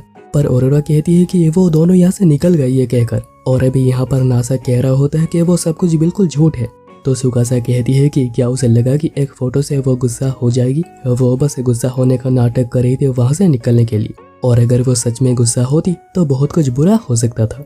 इतने में चिटो से उन्हें ढूंढते हुए आ रही होती है। तो दोनों ही एक सीक्रेट पैसेज जिसके बारे में चिटोसे को कुछ भी नहीं पता है वहीं से जाने लगते हैं। नासा सोच रहा था कि सुकासा के जो पास्ट है वो शायद बहुत ही खतरनाक होगी, पर उसे पता है कि सब कुछ ठीक होगा। सुकासा के ये क्यूट स्माइल, ये वार्म हैंड, वो अपना फ्यूचर खुद अपने हाथों से बनाएंगे।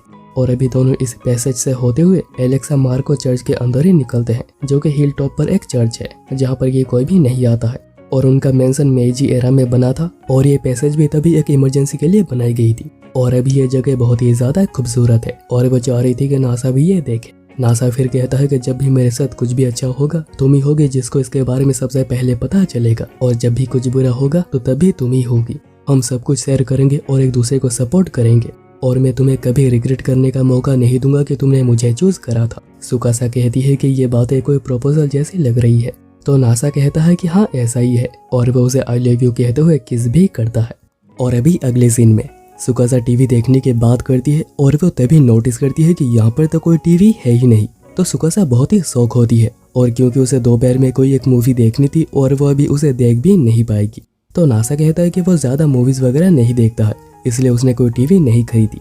तो सुकासा पूछती है कि क्या उसने टर्मिनेटर, स्टार वॉर्स जैसी मूवीज देखी है, पर नासा ने ये सब भी नहीं देखा। तो सुकासा कहती है कि वो कभी इतना पुसी होना नहीं चाह रही थी, पर कुछ ऐसे मूवीज है जो कि एजुकेशन में ऐड कर देनी चाहिए। और फिर बहुत देर तक मूवीज और उनके सुकास के ऊपर ज्ञान देने के बाद नासा सोचता है कि सुकासा को मूवीज का बहुत ही शौक है। और अभी यहाँ सार्लेट पूछ रही होती है कि क्या उन्हें सुकासा और उसके हस्बैंड के पीछे जाना चाहिए, पर ऑरोरा कहती है कि आज सुकासा अपनी कोई पसंदीदा मूवी देख रही होगी, तो अगर वो चलकर दखलंदाजी करते हैं तो सुकासा उन्हें वहीं पर ही मार देगी। दूसरी ओर नासा सुकासा के साथ एक टीवी खरीदने आया था, पर उसे कुछ समझ ही नहीं आ रहा होता है कि आखिर कौन सा लेना सही होगा। तो सुकासा कहती है कि क्यों ना सबसे कम पैसे वाला ले ले। तो नासा उसके प्रेफरेंस के बारे में पूछता है, पर सुकासा कहती है कि एक अच्छी मूवी किसी भी क्वालिटी में देखो तुम्हें अच्छी ही लगेगी। और नासा जो कि बस उसी के खुशी के लिए टीवी लेने आया है, इससे वो पहले ही बहुत ही खुश हो गई है। और अभी अगले सीन में नासा कानमे को बता रहा होता है कि उसने कैसे सुकासा को प्रपोज करा था, कि वो कैसे उसे सपोर्ट करेगा और वो कैसे एक साथ रहेंगे। तो कानमे कहती है कि सुकासा ने तो फिर जोर जोर से हंसा होगा। तो नासा कहता है कि नहीं नहीं ऐसा नहीं है, वो सुनकर तो बहुत ही खुश हुई थी। तो कानमे कहती है कि हाँ अच्छी बात है। और अभी के लिए नासा उसे किस वाली बात नहीं बताता, पर वो जैसे उस पल के बारे में सोच रहा था वो बिल्कुल ही पिघला जा रहा था। और कानमे सोच रही होती है कि वो कुछ ठर की चीजें ही सोच रहा होगा। वो पूछती है कि क्या बस प्रपोजल से काम चलेगा, रिंग देने का क्या हुआ। तो नासा कहता है कि लग नहीं रहा कि सुकासा को ऐसा कुछ चाहिए। तो कानमे गुस्सा करती है, कहती है कि वाइफ्स कभी expensive trips, expensive restaurants and expensive gifts को हमेशा ही मना करती है, क्योंकि वो अपने हस्बैंड को परेशान करना नहीं चाहती। वहीं पर सुकासा सोच रही होती है कि उसे लगा नहीं था कि नासा उसे ऐसे ही अचानक आकर किस करेगा। यहाँ पर नासा भी रियलाइज करता है कि कोई भी लड़की ऐसे एक्सपेंसिव रिंग्स तो मांगेगी नहीं, पर आखिर एक डायमंड रिंग कॉस्ट कितने करती होगी? इतने में सुकासा नहाकर आ जाती है और नासा बस उसे देख ही जा रहा था। और अभी वापस आते हुए वो कहता है कि वह आफ्टरनून को काम पर जाएगा और रात को 9 बजे तक वापस आ जाएगा। तो सुकासा थोड़ी उदास दिखती है। तभी उसे एक पार्क दिखता है और वो पूछती है कि वहाँ पर चलोगे, और वो दोनों पार्क में आकर बैठते हैं जो कि बिल्कुल खाली और शांत था। सुकासा उसे पास बैठने कहती है और दोनों बस ऐसे ही आसपास बैठे हुए थे। और नासा सोच रहा था कि क्या मुझे अभी कुछ करना चाहिए, हम लोग बस बैठकर लेक को ही देखे जा रहे हैं। और फिर नासा को ये भी लग रहा होता है कि क्या सुकासा लोनली फील कर रही है क्योंकि मैं रात को 9 बजे तक वापस आऊँगा। नासा तो ये जानकर खुश हुआ था कि वह उसे मिस करेगी, और वह अचानक ही सुकासा का हाथ पकड़ता है और सुकासा भी उसका साथ देती है। और फिर दोनों अचानक ही किस करते हैं, और दोनों को ही किस करता हुआ अरोरा और सार्लेट ने देखा था, जो कि छुपकर दोनों पर नजर रख रहे थे। सार्लेट कहती है कि क्या हमें चिटूसे मैम को इसके बारे में बताना चाहिए? तो अरोरा कहती है कि अगर वो ऐसा करेंगे तो वह गुस्से में पूरे घर को ही आग लगा देगी।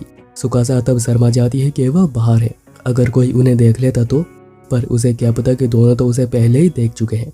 सुकासा कहती है कि उसे पता नहीं था कि नासा इतना ज़्यादा एग्रेसिव भी हो जाता है। तो नासा कहता है कि नहीं ऐसा नहीं था बस। तो सुकासा उसे ठरकी कहती है। तो नासा कहता है कि वो इतने क्यूट लग रही थी कि, और वो दोनों ऐसे ही बातें करते रहते हैं। और अभी थोड़ी देर के बाद नासा काम पे जाने से पहले पूछता है कि मैं जब भी वापस आऊँगा तुम तभी वापस तो नहीं गई होगी ना? तो सुकासा कहती है कि वो फालतू चीज़ों के बारे में सोच रहा है, वो यहीं पर ही है और वह यहीं पर ही रहेगी।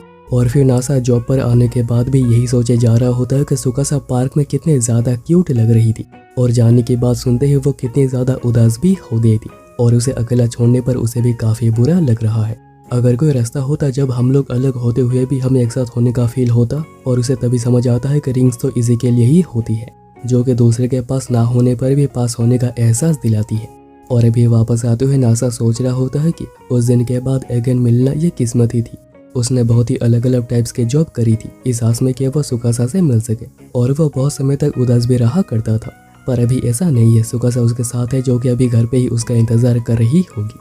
और वह जब घर आता है देखता है कि सुकासा कुकिंग कर रही होती है। और फिर डिनर करते हुए नासा पूछता है कि क्या उसे एक एंगेजमेंट रिंग चाहिए जो कि उनके लव का एक सिंबल होगा। तो सुकासा सोच रही होती है कि ये अचानक ही इतना ज़्यादा रोमांटिक क्यों हो गया, और सुकासा फिर कहती है कि नहीं उसे शायद नहीं चाहिए क्योंकि वो ऑलरेडी मैरिड है, तो आखिर वो एक एंगेजमेंट रिंग का क्या ही करेगी। पर नासा कहता है कि एक डायमंड रिंग जो कि उनके लव को रिप्रेजेंट करेगा।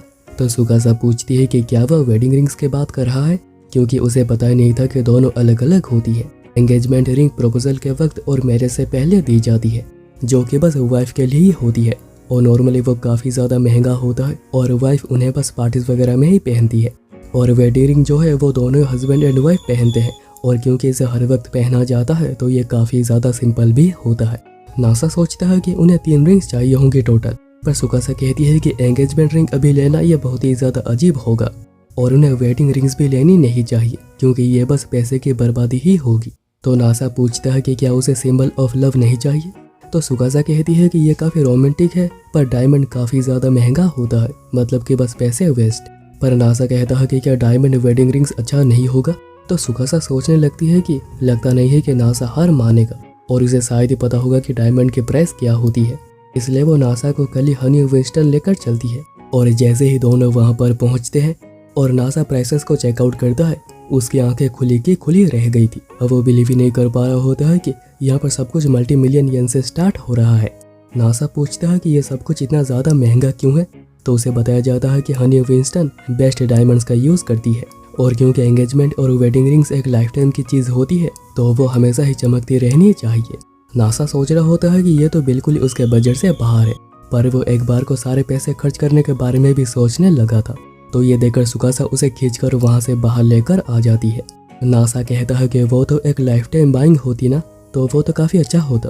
पर सुकासा समझाती है कि नासा 3 रिंग्स लेने की बात कर रहा है, और उसे नहीं पता है कि नासा के पास कितने पैसे हैं, पर ऐसा कुछ करना बिल्कुल ही बेवकूफ़ी होगी। पर नासा तो सिंबल ऑफ लव को लेकर पड़ा हुआ था, तो सुकासा सोचती है कि यह हार मानने नहीं वाला, इसलिए वो उसे लेकर ओकाचिमाची आ जाती है। और यहाँ पर पहले वाले से सब कुछ 90% कम दाम पर बिक रहा था, क्योंकि ये डायमंड्स बेस्ट क्वालिटी की नहीं होती है, और ये इतना शाइनी पहले वाले से भी बहुत ही ज़्यादा कम है। पर सुकासा कहती है कि यह फिर भी काफ़ी महंगा है। पर नासा सोच रहा होता है कि आखिर वो कैसे एक डायमंड रिंग को अफोर्ड कर पाएगा, पर सुकासा कहती है कि डायमंड्स बहुत ही ज्यादा एक्सपेंसिव होते हैं और उसे इतने पैसे किसी प्रैक्टिकल चीज पर ही खर्च करने चाहिए। तो नासा कहता है कि उसे लगा अगर एक रिंग होगी तो सुकासा को कम लोनली फील होगा, क्योंकि एक रिंग को देखते ही उन्हें एक दूसरे की याद आएगी और दोनों को ऐसा फील नहीं होगा कि दोनों एक दूसरे से बहुत ही दूर है। और सुकासा समझ पाती है कि नासा ये बस उसी के लिए लेना चाह रहा था, जिससे खुश होकर वो नासा को किस भी करती है और आई लव यू कहती है। और अभी शाम को दोनों ही ओकाजीमाची से सबसे चीपेस्ट डायमंड रिंग खरीद कर लेकर आते हैं। नासा कहता है कि क्या उसे सच में ये वाले पसंद आए, तो सुकासा हाँ कहती है। और वह जब भी इस रिंग को देखेगी उसे आज का दिन याद आएगा कि नासा कहाँ पर गया था रिंग लेने के लिए और फिर उन्होंने कैसे ये रिंग ली है।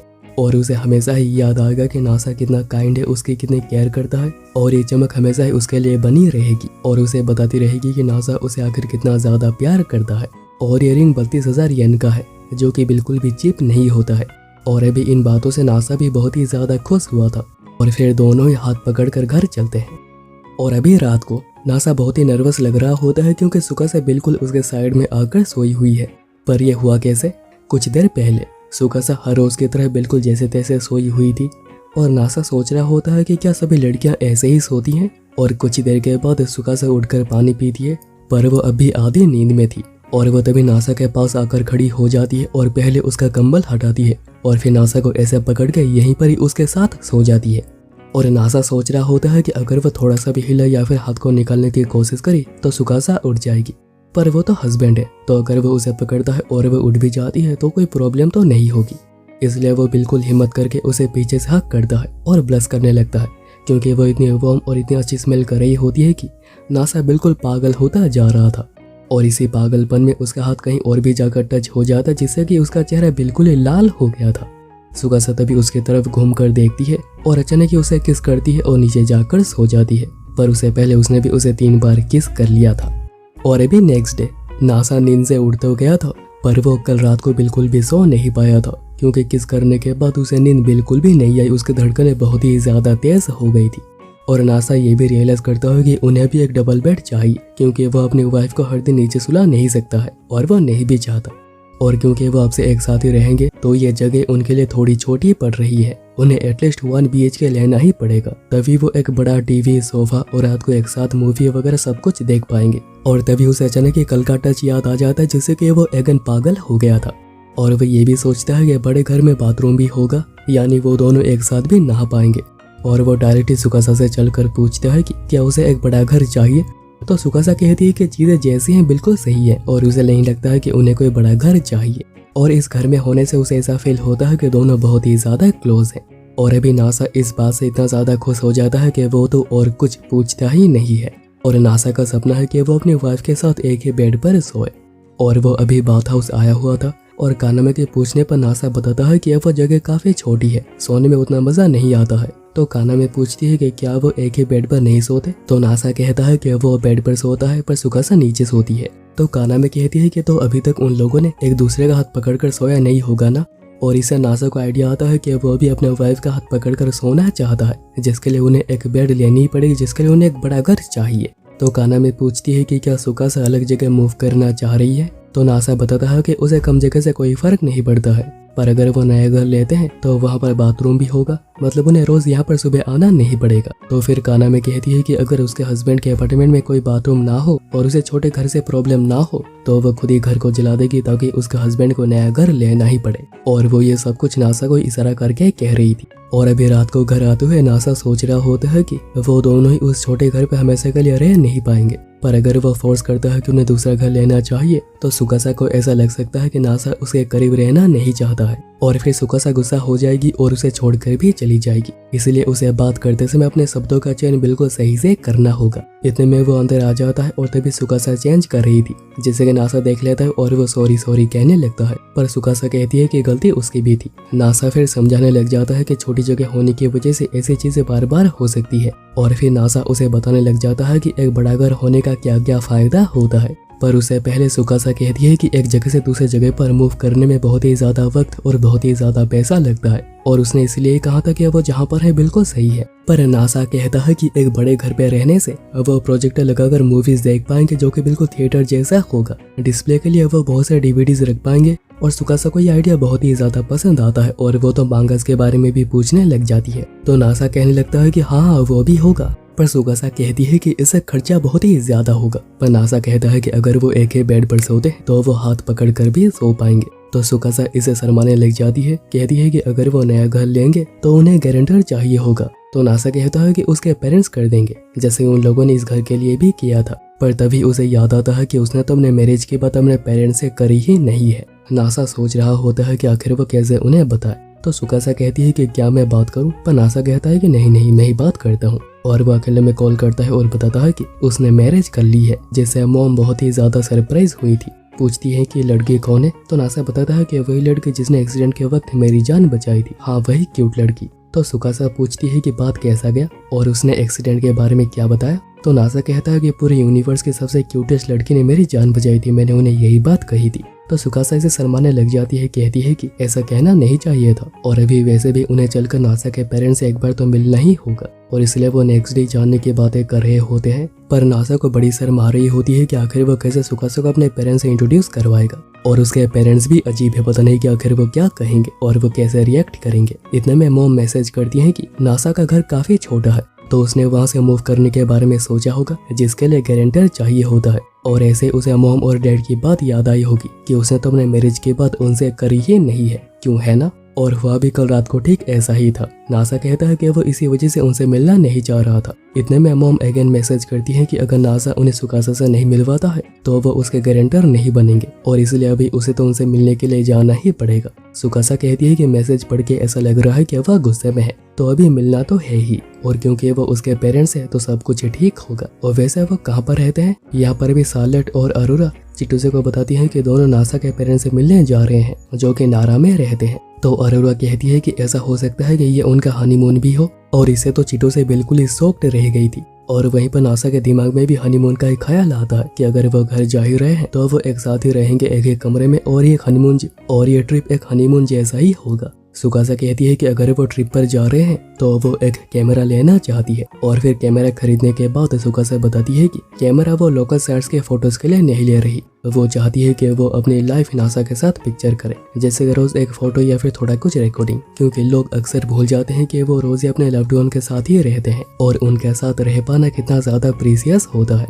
और ये फोटोज और रिकॉर्डिंग्स उनकी एक सीक्रेट डायरी होगी, जो कि बस उन दोनों को ही पता होगा। और ये आइडिया नासा को बहुत ही ज्यादा पसंद आता है, और वो फिर सुकासा के फोटोज लेने की बात करता है, और फोटो इतना ज्यादा बढ़िया आया था कि वो और कुछ फोटोज लेने लग जाता है। सुकासा कहती है कि वो भी फोटोज देखना चाह रही है, और वो ये कहकर नासा की एक फोटो ले लेती है, और आजकल ये फोटोज का कोटा पूरा हुआ। और ये ऐसी फोटो है जो कि वो किसी को भी दिखाना नहीं चाहेगा, और ये ऐसी फोटो है जो कि मेमोरीज का हिस्सा बनती है। और अभी रात को दोनों ही बस टर्मिनल पर आए हुए थे, और यहाँ पर भी आने के बाद नासा सुकासा के फोटोज लिए जा रहा था। सोच रहा होता है कि सुकासा हमेशा ही कितने क्यूट लगती है, और सुकासा ने सजेस्ट किया था कि उन्हें बस से चलना चाहिए, क्योंकि वो इसे कल सुबह 6 बजे पहुंच जाएंगे। पर नासा ने बुलेट ट्रेन का आइडिया दिया था, पर उसने मना कर दिया। दोनों अंदर आकर देखते हैं कि बस बिल्कुल ही खाली थी, और हर 2 घंटे में एक 50 मिनट्स का ब्रेक होगा।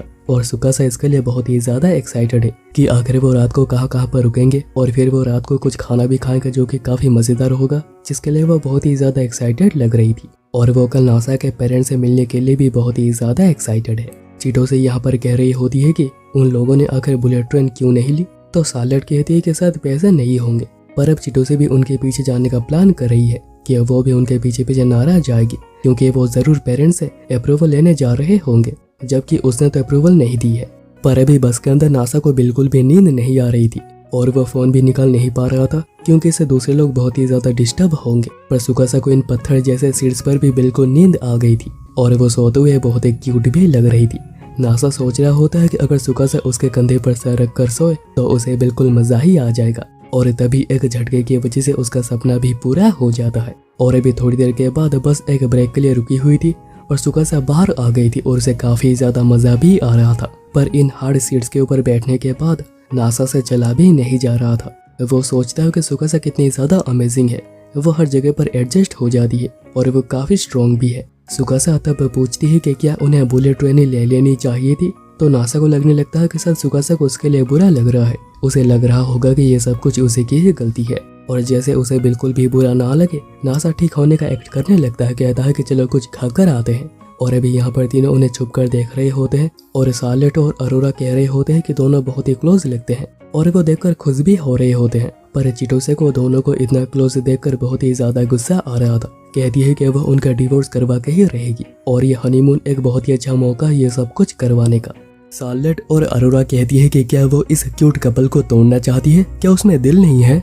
पर चिटोसे कहती है कि उसे कोई फर्क नहीं पड़ता और ये हनीमून एक मौका है, क्योंकि जब भी न्यूलीवर्ड्स हनीमून पे जाते हैं और वहाँ पे कुछ झगड़ा वगैरह हो जाता है तो ऐसे बहुत से केसेस होते हैं कि कपल्स वापस आते डिवोर्स ले लेते हैं और वो कुछ ऐसा ही करने का प्लान भी कर रही है। इनफैक्ट उसके कुछ किए बिना ये सब कुछ हो रहा है, क्योंकि नासा अपना वॉलेट लाना ही भूल गया है और चिटोसे को लग रहा होता है कि सुकासा को इसे बहुत ही ज्यादा गुस्सा आ रहा होगा, पर बहुत कुछ होगा। यहाँ पर दोनों देखते हैं कि फूड कोर्ट बहुत ही अच्छा लग रहा है, तो नासा कहता है कि वो एक फूड चेन से कुछ खाना खाना चाहता है, कहीं तो KFC या फिर मैकडोनल्ड्स जैसा, जो कि हर जगह पे होती है। तो सुकासा कहने लगती है कि वो इतनी दूर आकर भी यही खाएगा जो कि उसके घर के पास भी मिलता है, क्या वो कुछ नया ट्राई करना नहीं चाहता। तो नासा पूछता है कि वो क्या ले रही है। तो सुकासा कहती है कि उसने आते ही कुछ बाहर देखा था और वो यहाँ का स्पेशल लाइम उडोन लेती है। तो नासा भी यही लेने की बात करता है और लग रहा है कि दोनों मजे कर रहे हैं। और फिर लाइम उडोन आते ही सुकासा उसे ट्राई करती है, पर उसे वो मजा नहीं आता जो कि वो सोच रही थी कि उसे आएगा। वो नासा को भी ट्राई करने कहती है और क्योंकि सुकासा खिला रही थी तो नासा भी खा लेता है। कहता है कि उतना मजा नहीं है पर ठीक है, पर वो सुकासा को एक बार लाइम के साथ ही ट्राई करने के लिए कहता है। तो सुकासा भी उसके बातों में आ जाती है और लाइम के साथ ही ट्राई करती है, जिससे कि उसका चेहरा कुछ ऐसा हो गया था और नासा उसका फोटो ले लेता है, जिससे कि वो बिल्कुल ही शर्मा जाती है। और ये सब कुछ तीनों देख रहे होते हैं कि उन दोनों को तो काफी मजा आ रहा है। पर अभी वहाँ से वापस आते हुए सुकासा थोड़ी गुस्सा थी। कहती है कि नासा को ही उसके गुस्से को तोड़ना होगा और चिटोसे खुश हो जाती है कि दोनों का डिवोर्स होना अभी स्टार्ट हो गया है। नासा तब कहता है कि क्या सॉफ्टी खाना चाहोगी, पर सुकासा कहती है कि इतने से उसका गुस्सा कम नहीं होगा। तो नासा कहता है कि सुकासा चूज करे कि नासा क्या खाएगा। तो सुकासा कहती है कि वो कुछ भी ऑर्डर कर सकती है ना। तो नासा कहता है कि हाँ बिल्कुल। तो फिर सुकासा मेलन ब्रेड ऑर्डर करती है, जो कि उसे खाने में बहुत ही ज्यादा मजा आता है और वो नासा को माफ कर देती है। नासा फिर वॉशरूम के लिए जाता है और यहाँ पे चिटोसे बहुत ही गुस्सा हो रही होती है कि दोनों में पैचअप हो गया।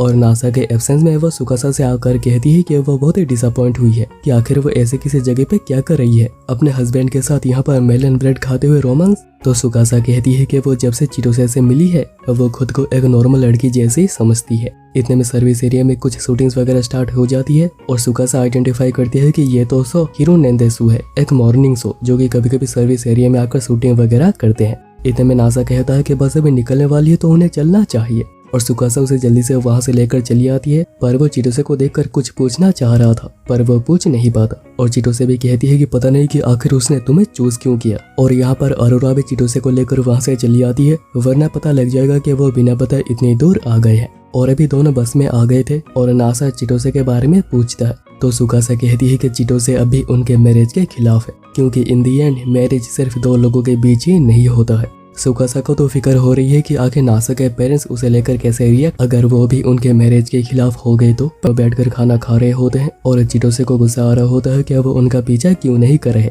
तो अरोरा कहती है कि उनके पास बहुत ही बढ़िया कार है और वो कार से इजीली उन तक पहुंच जाएंगे, इसलिए उन्हें अभी खाने पे फोकस करना चाहिए। शार्लेट और अरोरा नोटिस करते हैं कि वो शो एक आइडल ताकि होस्ट कर रही होती है और शार्लेट को तभी कुछ पूछने के बाद भी याद आ जाती है। यहाँ पे नासा सोच रहा होता है कि आखिर चिटोसे इस मैरिज को क्यों नहीं मान रही और वो ये सोचते हुए सो गया था और वो भी सुकासा के कंधे पर सर रख के। और वो नेक्स्ट डे सुबह सुबह क्योटो पहुंच गए थे, जहां पर के सुकासा ही उसे उठाती है। नासा पूछता है कि क्या सुकासा घर जाने से पहले कहीं और जाना चाहती है। सुकासा कहती है कि एक बेकरी या फिर कैफे। तो नासा कहने लगता है कि ये सब तो टोक्यो में भी है, उन्हें कुछ ऐसा देखना चाहिए जो कि बस क्योटो में ही देखा जा सकता है। और सुकासा को याद आता है कि यहाँ पर एक मांगा म्यूजियम है और वह वहाँ पर जाना चाहती है। पर नासा कहने लगता है कि वो यहाँ क्योटो में है, जहाँ पर के श्राइन्स, टेम्पल्स, हिस्टोरिकल चीजें। तो सुकासा कहती है कि अच्छा, तो तुम पुरानी चीजों के बारे में बात कर रहे हो। और नासा को समझ आ जाता है कि सुकासा को हिस्टोरिकल चीजों में कोई भी इंटरेस्ट नहीं है। पर जैसे नासा को बुरा ना लगे, वो कहती है कि वो जाना चाहती है, काफी मजा आएगा। और नासा भी उसे ले चलता है, पर उससे पहले वो सुकासा को एक युकाटा पहनाता है जिसमें कि वो बहुत ही ज्यादा प्यारी लग रही थी, जो नासा भी उसे कहता है, जिससे कि सुकासा बहुत ही ज्यादा शर्माने लगी थी। तो चिटोसे पीछे से चिल्लाने लग जाती है कि क्या ये थोड़ा जल्दी नहीं हो रहा है कि फिर से तुम लोग लवी डवी हो रहे हो। तो सुकासा कहती है कि क्या वो तीनों विलन बनने की कोशिश कर रहे हैं। तो चिटोसे कहती है कि उन्हें पता है कि दोनों नासा के पेरेंट्स के घर जा रहे हैं, पर चिटोसे सुकासा के सबसे क्लोज है, तो अगर वो मैरिज को एक्सेप्ट नहीं कर रही है तो फर्क नहीं पड़ता है कि कौन इस मैरिज को एक्सेप्ट करता है, ये कभी ऑफिशियल नहीं हो सकता है। तो नासा कहता है कि अगर ऐसी ही बात है तो उसे और चिटोसे को बैठकर बात कर लेनी चाहिए। वो सुकासा के साथ साइट सीइंग करना चाह रहा था, पर उससे ज्यादा वो ये चाहता है कि उनके मैरिज से लोग खुश हों। और सालियट तो कुछ कैफेज और अरोरा मांगा म्यूजियम के टिकट्स लेकर आई थी, जो कि सुकासा को भी बहुत ही पसंद आता है।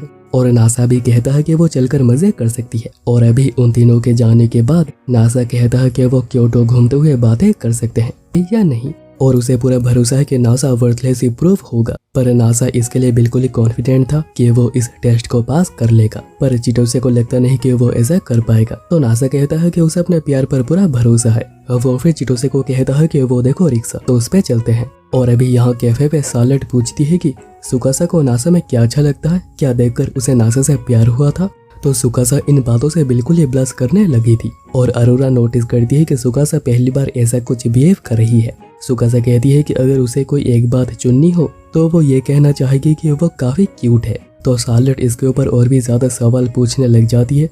तो सुकासा कहती है कि वो काफी अच्छा है, सबकी रेस्पेक्ट करता है, चाहे वो कैसा भी क्यों ना हो। तो सालेट पूछती है कि तो वो तुम्हारे टाइप का है, तुम शायद उसी के तलाश में होगी, और वो जैसे तुम्हें मिल गया तुमने मैरिज कर ली, क्यों, है ना।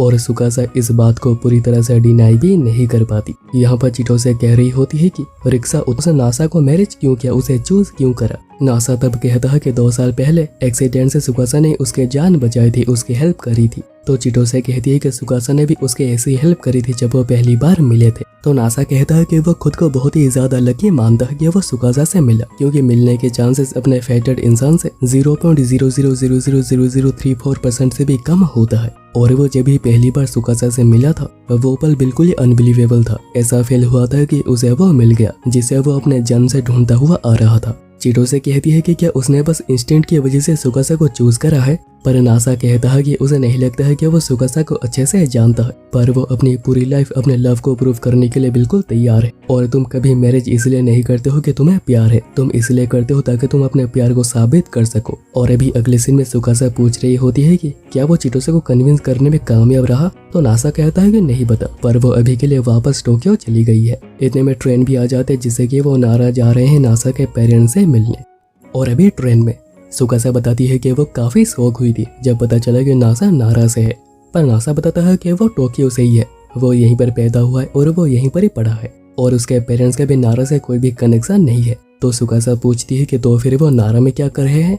तो नासा कहता है कि वो बड़े अजीब है, उसके डैड आर्कियोलॉजिस्ट है और वो टोक्यो यूनिवर्सिटी में टीचर भी रह चुके हैं। और जब नासा ने घर से मूव आउट करा था तभी डैड ने नारा में आकर रिसर्च वगैरह करने का प्लान किया था। और मॉम भी बहुत ही अजीब है, वो नारा के डियर्स को देखने के लिए यहाँ पर आने के लिए मान गई। सुकासा पूछती है कि वो उनके साथ घुल मिल पाएगी ना। तो नासा कहता है कि वो सब कुछ संभाल लेगा। तो सुकासा पूछती है कि तो इंट्रोड्यूस कैसे करवाओगे। तो नासा कहता है कि बिल्कुल ऐसे ही, ये रही मेरी वाइफ, दुनिया की सबसे क्यूट लड़की। तो सुकासा कहती है कि प्लीज ऐसा मत करना। और अभी इसके बाद दोनों घर पहुंच गए थे, और ये जगह जो कि कासुदा ग्रैंड श्राइन के पास ही है वो सुकासा पहचान लेती है। कहती है कि हजारों सालों के बाद भी ये पहाड़ी बिल्कुल भी नहीं बदली। खैर सुकासा अभी बहुत ही ज्यादा नर्वस हो गई होती है कि अभी क्या होगा, और नासा डर रहा होता है कि उसके पेरेंट्स कुछ अजीब ना कर दे। इतने में वो मॉम को देखता है जो कि छुपकर उन्हें देख रही होती है। और फिर नासा अंदर आ जाता है। तो मॉम कहती है कि तो ये तुम्हारी वाइफ है, दुनिया की सबसे क्यूट लड़की। तो नासा हाँ कहता है और वो इंट्रोड्यूस करने जा रहा होता है, पर मॉम कहती है कि वो इसके लिए इमोशनली बिल्कुल भी रेडी नहीं है। पर नासा फिर सुकासा को मॉम से मिलवाता है जो कि खुद को अच्छे से इंट्रोड्यूस करती है। पर नासा की मॉम बहुत ही ज्यादा नर्वस हो गई थी और वो कुछ भी कहे जा रही थी। वैसे उनका नाम कानुका है। नासा पूछता है कि और डैड कहाँ पर है। तो मॉम कहती है कि वो इतने नर्वस हो गए हैं कि वो सुबह से लिविंग रूम से हटे ही नहीं, वो वहीं पर ही बैठे हुए हैं। और फिर मॉम उन दोनों को अपने कमरे में जाकर सामान वगैरह रख देने के लिए कहती है, क्योंकि अभी उनसे भी सुकासा को फेस करा नहीं जा रहा। और अभी थोड़ी देर के बाद चारों बैठते हैं बातें करने, और सुकासा उन्हें पहले शुक्रिया कहती है कि उससे मिलने के लिए उन लोगों ने अपना वक्त निकाला। और अभी डैड की बारी थी खुद को इंट्रोड्यूस करने की, पर वो भी काफी नर्वस हो रखे थे। वैसे उनका नाम एनिसी है। नासा कहता है कि क्या वो थोड़ा शांत होकर उनका गिफ्ट लेंगे, और वैसे वही दोनों उन्हें मिलने के लिए कह रहे थे और अभी दोनों ही बातें नहीं कर पा रहे। तो डैड कहते हैं कि वो इसके लिए बिल्कुल भी मेंटली प्रिपेयर्ड नहीं थे। सुकासा तब कहती है कि उसे पता है ये न्यूज सुनकर उन्हें शौक लगा होगा। तो डैड कहते हैं कि अब तक पानी गर्म हो गया होगा तो उन्हें नहा लेना चाहिए। तो नासा कहता है क्या अब तक तो जान पहचान भी ठीक से नहीं हुई है और नहाने की बात कहाँ से आ गई। तो डैड कहते हैं कि उसे चलना चाहिए और मॉम उसे खींच के ले जाने लगती है और डैड कहते हैं कि वो सुकासा से अकेले में कुछ बातें करना चाहते हैं और क्या ये बात नासा को समझ नहीं आ रही। तो नासा कहने लगता है कि वो नहाने के बाद से इसे कैसे कनेक्ट कर पाएगा। सुकासा भी तब नासा को कहती है कि उसे जाकर नहा लेना चाहिए और वो यहाँ पर डैड से बातें करेगी। पर नासा नहाने से पहले ये कहकर जाता है कि अगर डैड इस मैरिज को नहीं मानते हैं तो भी कोई फर्क नहीं पड़ता है। और फिर नासा के जाने के बाद सुकासा पूछती है कि तो फिर वो क्या बात करना चाह रहे थे। नासा यहाँ पर सोचे जा रहा था कि डैड कुछ स्टूपिड हरकतें ना कर दे और अभी थोड़ी देर के बाद वो नहाकर वापस आ गया था और सुकासा कहती है कि उसके पेरेंट्स बहुत ही अच्छे हैं और नासा जब नहीं था डैड ने उसे बहुत सारी इंटरेस्टिंग चीजें बताई है। तो नासा पूछता है कि कौन सी बात है, पर सुकासा कहती है कि वो नहीं बता रही। और वैसे क्या ये कमरा उसका है। तो नासा हाँ कहता है पर अभी यहाँ पर उसका कुछ भी नहीं है। पर सुकासा कहती है कि टोक्यो में भी उसका कुछ ज्यादा सामान नहीं था तो आखिर वो कहाँ गया। तो नासा कहता है कि वो सारी जरूरी डॉक्यूमेंट्स लॉकर्स और क्लाउड स्टोरेज में रखता है और वेडिंग रिंग और फोटोज वो तो हमेशा उन्हें कैरी करता है ताकि अगर घर में आग लग भी जाए तो ये सब कुछ तो सेफ हो। इतने में मॉम के पूछने पर नासा बताता है कि आज रात वो यहीं पर ही रहेंगे और कल रात को बस से निकल जाएंगे। तो मॉम उन्हें बताती है कि फूटन उनके क्लोजेट में ही रखा हुआ है और वैसे भी उनका कमरा भी उनके साइड वाला कमरा ही है और साउंड प्रूफिंग भी काफी अच्छी है, पर वे गारंटी नहीं दे सकते, इसलिए जैसा नासा कुछ भी ओवर ना कर दे। और वो ये कहने के बाद भागकर चली आती है। पर नासा और सुकासा कुछ भी समझ नहीं पा रहे होते हैं कि आखिर वो क्या कहना चाह रही थी। पर तभी नासा को समझ आ जाता है कि आखिर बात क्या है। वो अपनी वाइफ के साथ एक ही कमरे में होगा और वो जैसा कि हमेशा चाह रहा था एक ही साथ सोना वो पूरा हो जाएगा। पर वो ये भी बात समझ रहा था कि आखिर मॉम क्या बात कर रही थी। पेरेंट्स के साइड वाले कमरे में एक लड़की के साथ ये काफी शर्मनाक है और काफी एक्साइटिंग भी। पर क्या ऐसा करना लीगल है और क्या सब कुछ ठीक होगा। इतने में सुकासा नहाने के लिए जाती है और नासा बिस्तर लगाने के बाद सोचे जा रहा होता है कि पता नहीं क्यों पर बहुत ही ज्यादा अजीब लग रहा है।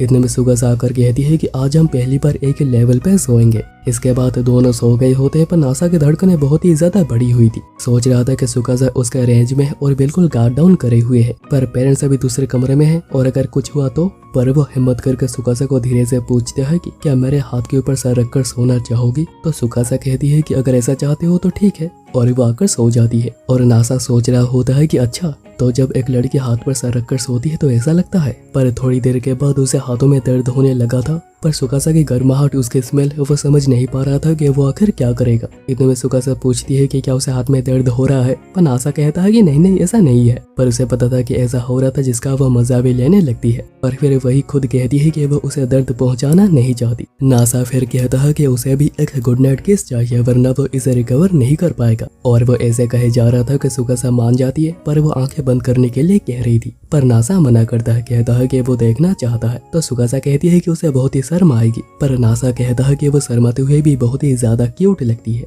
और फिर सुकासा उसे किस करती है जिसके बाद दोनों सो गए थे। पर दूसरे कमरे में डैड मॉम से कह रहे होते हैं कि तुमने सुना ना। और अभी नेक्स्ट डे और कल के किसके बारे में सोच रही थी और बहुत ही ज्यादा शर्मा रही थी। वो चेंज करने के बारे में भी सोचती है पर अभी उसे नासा के सामने ही चेंज करना होगा जिससे कि वो शर्मा रही थी। पर वो सोचती है कि नासा तो सोया हुआ है तो ठीक होगा और वो वहीं पर चेंज करने लग जाती है। पर अभी नासा तो जगा हुआ था पर वो आंखें बंद करके सोने की एक्टिंग कर रहा था ताकि सुकासा को बिल्कुल भी बुरा ना लगे। सुकासा फिर बाहर आकर खड़ी हुई थी और यहाँ की यह हवा उसे कुछ पुरानी याद दिला रही थी। और डैड भी अभी तक उठ गए थे और सुकासा भी उन्हें डैड कहती है जिससे कि वो काफी ज्यादा नर्वस हो जाते हैं क्योंकि उन्होंने ऐसा कुछ भी एक्सपेक्ट नहीं किया था। और फिर डैड के पूछने पर सुकासा बताती है कि नासा अभी तक सो रहा है क्योंकि बस में उसे ठीक से नींद नहीं आई थी। पर सच तो यह है कि कल सुकासा के इतने करीब होने से नासा सो ही नहीं पाया। पर डैड अभी फिर से नर्वस हो गए थे क्योंकि उनके पास अभी बात करने के लिए और कुछ बचा ही नहीं था। इतने में सुकासा कहती है कि आप एक आर्कियोलॉजिस्ट है ना। तो डैड कहने लगते हैं कि क्या तुम्हें इंटरेस्ट है और वो उसे अपने ऑफिस में ले आते हैं। सुकासा कहती है कि शायद नासा को इंटेलिजेंस उन्हीं से ही मिली होगी। पर डैड कहते हैं कि वो तो ऐसा मानता ही नहीं है। अगर वो देखेगा कि इतनी सारी बुक्स यहीं पर रखी हुई है तो वो इन्हें जगह की बर्बादी और इन्हें क्लाउड स्टोरेज में रखने की बात करेगा। इतने में नासा वहां पर आता है और कहता है कि सुकासा को तो बिल्कुल भी हिस्ट्री में कोई भी इंटरेस्ट नहीं है तो आखिर वो यहाँ पर क्या कर रही है। तो सुकासा कहने लगती है कि नहीं नहीं ऐसा नहीं है, मुझे इंटरेस्ट है बहुत ही ज्यादा। और वो ऐसा कह रही थी ताकि डैड को बुरा ना लगे। इतने में मॉम ब्रेकफास्ट के लिए उन्हें बुलाती है और सुकासा डैड को ऑफिस दिखाने के लिए शुक्रिया भी कहती है। नासा फिर कहता है कि डैड को इतनी सारी बुक्स ना रखकर उन्हें क्लाउड में स्टोर करके रखना चाहिए। खैर सुकासा फिर कहती है कि उसे पुरानी चीजें पसंद नहीं, पर अगर वो वहाँ पर डार्लिंग यानी नासा के साथ होगी तो वो जगह ऑटोमेटिकली बहुत ही ज्यादा मजेदार बन जाएगी। और नारा में एक्सप्लोर करने के लिए बहुत सारी ऐसी चीजें हैं। और क्योटो में चीटो से बीच में आ गई थी, जिससे कि दोनों डैड का मजा सही से नहीं ले पाए। और अभी दोनों शुरुआत करते हैं नारा के ग्रेट बुद्धा स्टेचू से। सुकासा फिर नासा को कुछ पॉज करने कहती है और वो कुछ ऐसा करता है और ये सुकासा को काफी अच्छा लगा था। कहती है कि वो तो ये डैड को दिखाएगी जिन्होंने कहा है कि नासा का ध्यान रखना। इसके बाद वो होरियूजी चलते हैं जो कि 1400 साल पुरानी है। 670 ईयर में लाइटनिंग की वजह से ये थोड़ा खराब हो गया था, पर फिर भी ये ठीक है। तो नासा कहता है कि सुकासा को हिस्ट्री में बिल्कुल भी इंटरेस्ट नहीं है, पर उसे इनकी जानकारी काफी है। और यहाँ भी सुकासा नासा को एक पोज करने कह रही होती है, पर नासा कहता है कि उन दोनों को बिल्कुल आसपास रहकर एक सेल्फी लेनी चाहिए। तो सुकासा कहती है कि नासा कभी कभी बहुत ही ज्यादा ठरकी हो जाता है। तो नासा कहने लगता है कि ऐसा नहीं है, वो तो बस। इतने में सुकासा खुद ही उसके पास आ जाती है और वो दोनों एक सेल्फी क्लिक करते हैं जो कि काफी प्यारी आई। नासा कहता है कि पर ये तो एक सेक्रेट प्लेस है, तो शायद उन्हें ऐसा करना नहीं चाहिए था। इससे प्रिंस सोतो को बहुत ही ज्यादा गुस्सा होंगे। पर सुकासा कहती है कि वो कभी ऐसी चीजों पर गुस्सा नहीं होंगे। और अभी नासा कहता है कि उन्हें हेइजो पैलेस चलना चाहिए, पर सुकासा कहती है कि वहाँ पर कुछ भी नहीं है। पर नासा को लगता है कि सुकासा बस मजाक कर रही है, क्योंकि वो जगह तो पहले जापान का कैपिटल हुआ करता था। पर वो जब भी वहाँ पर चलते हैं तो सच में वहाँ पर कुछ भी नहीं था, क्योंकि जब क्योटो को कैपिटल बनाया गया था तभी मटेरियल के शॉर्टेज की वजह से यहाँ के सारे बिल्डिंग्स को तोड़कर वहाँ पर रीयूज किया गया था। नासा सोच रहा होता है कि आखिर इसे कितना कुछ पता है। सुकासा तब कहने लगती है कि 1300 साल पहले सब लोग यहाँ पर थे। 1 लाख से ज्यादा लोग एक साथ हंसना, रोना, प्यार करना, सब कुछ यहीं पर ही था। उनकी जिंदगी आज के आम लोगों जैसे ही थी, पर आज यहाँ पर कुछ भी नहीं है। उनकी कोई भी निशानी यहाँ पर नहीं रही। पर आज के जमाने में कोई भी एक वीडियो बनाकर यूट्यूब पर डाल देगा और वो इंसान हमेशा के लिए ही अमर हो जाएगा। इसलिए वो नासा को भी कुछ कहने के लिए कहती है जिसका वो वीडियो लेगी और इसे अपलोड कर देगी। तो नासा बड़ा ही नर्वस हो जाता है और वो पहले खुद को इंट्रोड्यूस करता है और फिर ये कहने लग जाता है कि मेरी वाइफ बहुत ही क्यूट है। तो सुकासा कहती है कि वो ये वीडियो उसके पेरेंट्स को दिखाएगी। तो नासा पूछते हैं कि आखिर वो कब से इतने करीब हो गए हैं। सुकासा कहती है कि ये तो एक सीक्रेट ही है। एक्चुअली उस दिन नासा के नहाने जाने के बाद डैड ने बो डाउन करके उस दिन नासा की जान बचाने के लिए उसे शुक्रिया कहा था। अगर वो नासा को खो देते तो पता नहीं क्या होता। नासा एक्चुअली उसे बेटर पेरेंट्स डिजर्व करता है और वह उसे अगेन बचाने के लिए शुक्रिया कहते हैं और उसे मैरिज करने के लिए भी बहुत ही ज्यादा ग्रेटफुल है। और फिर वो दोनों के मैरिज के लिए उन्हें कॉन्ग्रेचुलेट भी करते हैं। कहते हैं कि मेरे बेटे का ध्यान रखना। सुकासा भी उन्हें शुक्रिया कहती है और ये भी कि उनके फैमिली का हिस्सा बनकर वो बहुत ही ज्यादा खुश है। दोनों वापस टोक्यो जा रहे होते हैं। सुकासा कहती है कि वो नासा के बहुत से फोटोज लेकर उन्हें डैड के पास भेजेगी और ये ट्रिप दोनों के लिए बहुत ही ज्यादा यादगार रहा। दोनों ही और भी ज्यादा क्लोज आ पाए और वो अभी फाइनली अपने घर लौट रहे हैं। पर वो जैसे वापस आते हैं वो देखते हैं कि उनके अपार्टमेंट में आग लगने की वजह से पूरा अपार्टमेंट ही खत्म हो चुका है। पर नासा पहले अपने लैंडलॉर्ड के पास जाता है, उनका हालचाल पूछता है कि वो ठीक तो है ना। और ये सुकासा को बहुत ही पसंद आता है कि नासा दूसरों की कितनी ज्यादा केयर करता है। नासा फिर सुकासा से पूछता है कि क्या उसका कोई जरूरी सामान अंदर रह गया था। तो सुकासा मना करती है, ज्यादातर चीजें सूटकेस में ही वो लेकर गई थी। नासा फिर देखता है कि वो पौधा जो कि उन्हें वेडिंग गिफ्ट मिली थी वो नीचे गिर जाने की वजह से बच गया था और वो इसे बहुत ही ज्यादा खुश हुआ था कि ये बच गया। और सुकासा ये चीज भी बहुत ही अच्छे से नोटिस कर रही थी। पर उनकी सारी चीजें, फर्नीचर वगैरह सब कुछ जल गया है। पर नासा ने पहले उनका इंश्योरेंस करवा रखा था और इंश्योरेंस के सारे डॉक्यूमेंट्स को उसने डिपॉजिट बॉक्स और क्लाउड में अपलोड कर रखी है, यानी उनको सारे पैसे वापस मिल जाएंगे। और सुकासा नोटिस कर रही होती है कि इस सिचुएशन में भी जहां अचानक ही उनके रहने की जगह नहीं रही, सब कुछ खत्म हो चुका है, नासा फिर भी कितना ज्यादा शांत है, ना ही गुस्सा है और ना ही वो रिग्रेट कर रहा है।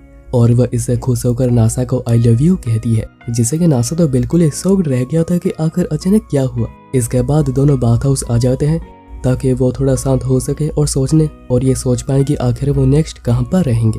नासा सोच रहा होता है कि उन्हें अभी के लिए एक होटल में ही रहना होगा और वहाँ पर तो नासा खुद ही को सफाई देने लग जाता है कि उन्हें रहना पड़ेगा, इसलिए वो रहने की बात कर रहा है। उसके मन में इसके अलावा और कुछ भी नहीं है। इतने में काना में कहती है कि सेनपाई तुम कुछ ज्यादा ही एक्साइटेड नहीं लग रहे जिसका घर अभी अभी पूरा जल गया है?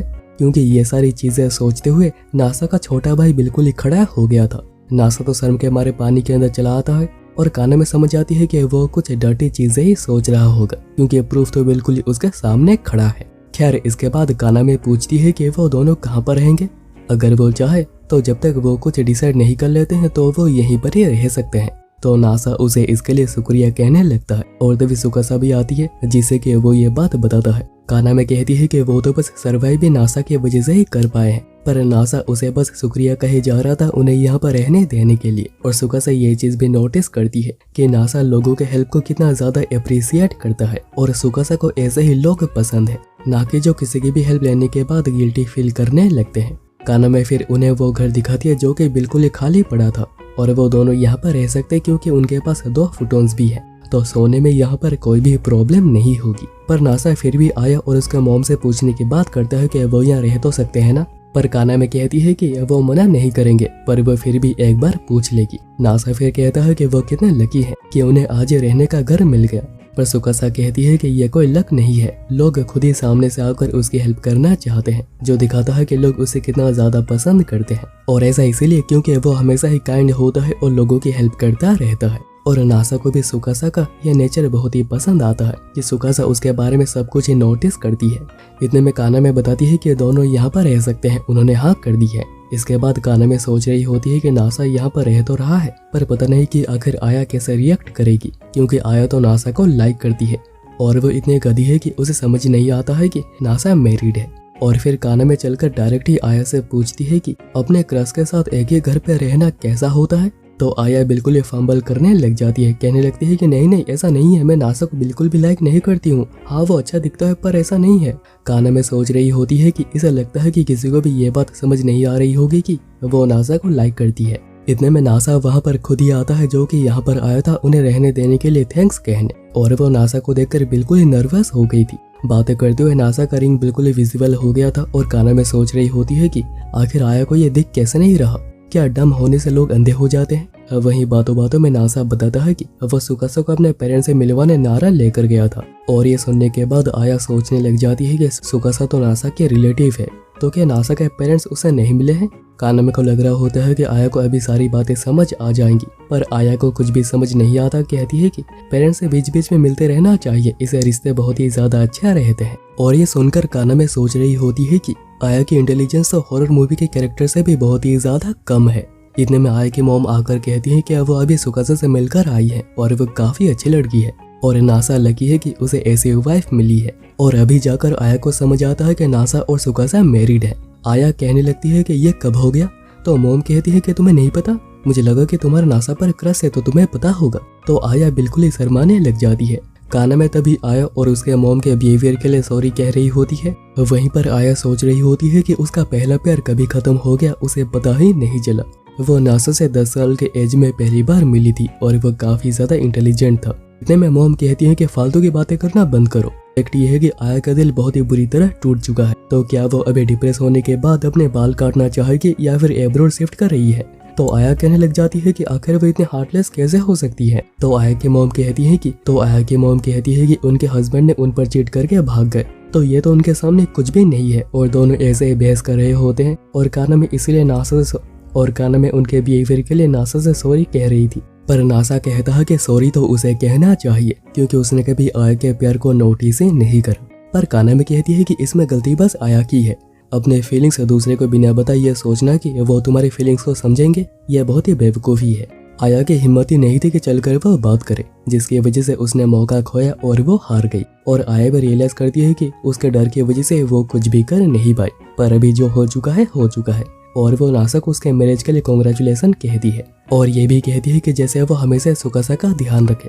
और अभी उसमें इतना कॉन्फिडेंस आ गया है कि वो अभी एक गेमिंग यूट्यूबर बनना चाहती है, पर सभी उसके इस बात को बिल्कुल ही इग्नोर कर देते हैं। और अभी कुछ दिनों के बाद सुकासा कहती है कि कपड़े बहुत ही ज्यादा जमा हो गए हैं जिन्हें की धोना बाकी है। तो नासा कहता है कि सुकासा उसे दे दे, वो जाकर लॉन्ड्री हाउस से धोकर ले आएगा। पर सुकासा उसे अपने कपड़े देने से झिझक रही थी क्योंकि उसके अंदर उसके अंडर गारमेंट्स भी है, जो कि अगर नासा देखेगा तो उसे बहुत ही ज्यादा शर्म आएगी। नासा कहता है कि उसे भी बहुत ही ज्यादा शर्म आएगी, पर वो अपने वाइफ को अंडरवेयर में देखना चाहता है, पर वो ये बात उसे कह नहीं पाता। और अभी दोनों एक साथ ही चलने का सोचते हैं, क्योंकि ट्रिप के कपड़े भी अभी तक ऐसे ही रखे हुए हैं। इतने में काना में आकर कहती है कि सुकासा को उसके मॉम बुला रही है, और सुकासा के जाते ही नासा सोच रहा होता है कि सुकासा इन कपड़ों को पहनती है, अगर वो अंडरवेयर नहीं पर इन्हें तो वो टच ही कर सकता है। पर एज ए सेफ साइड वो कहने लग जाता है कि मैं इन्हें बैग्स में भर देता हूँ ताकि टाइम बचे। पर वो सुकासा के स्कर्ट को लेकर उसे स्मेल करने लग जाता है, और काना में कहती है कि तो तुम भी एक आम लड़के ही हो।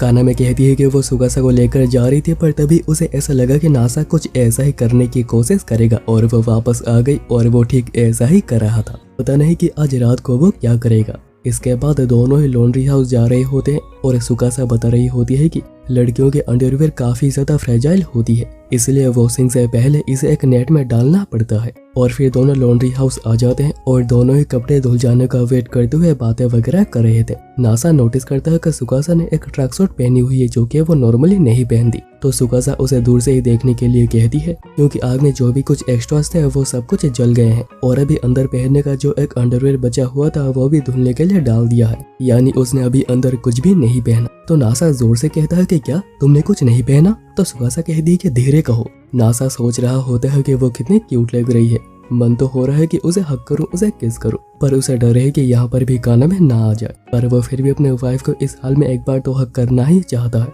पर क्योंकि अभी वो ये नहीं कर सकता है, अब वो एक पिक्चर ही ले लेता है। तो सुकासा बहुत ही गुस्सा करने लगती है, पर नासा कहता है कि पता नहीं कि वो सुकासा को कभी ऐसे और देख पाएगा। और अभी अगले सीन में काना में कहती है कि उसे सुकासा को शॉपिंग पर ले जाना चाहिए, क्योंकि उसके बहुत से कपड़े आग में जल गए हैं। तो नासा कहता है कि उन्होंने अभी अभी लॉन्ड्री करी है, तो कुछ समय तक तो काम चल ही जाएगा। पर काना में समझाती है कि नए कपड़ों के बिना सुकासा क्यूट नहीं लगेगी, अब वो एफर्ट्स नहीं देगी और वो बिल्कुल एक रूममेट जैसी हो जाएगी। पर नासा सुकासा को हमेशा ही क्यूट देखना चाहता है, इसलिए नासा सुकासा को चलकर कहता है कि उन्हें शॉपिंग पर जाना चाहिए।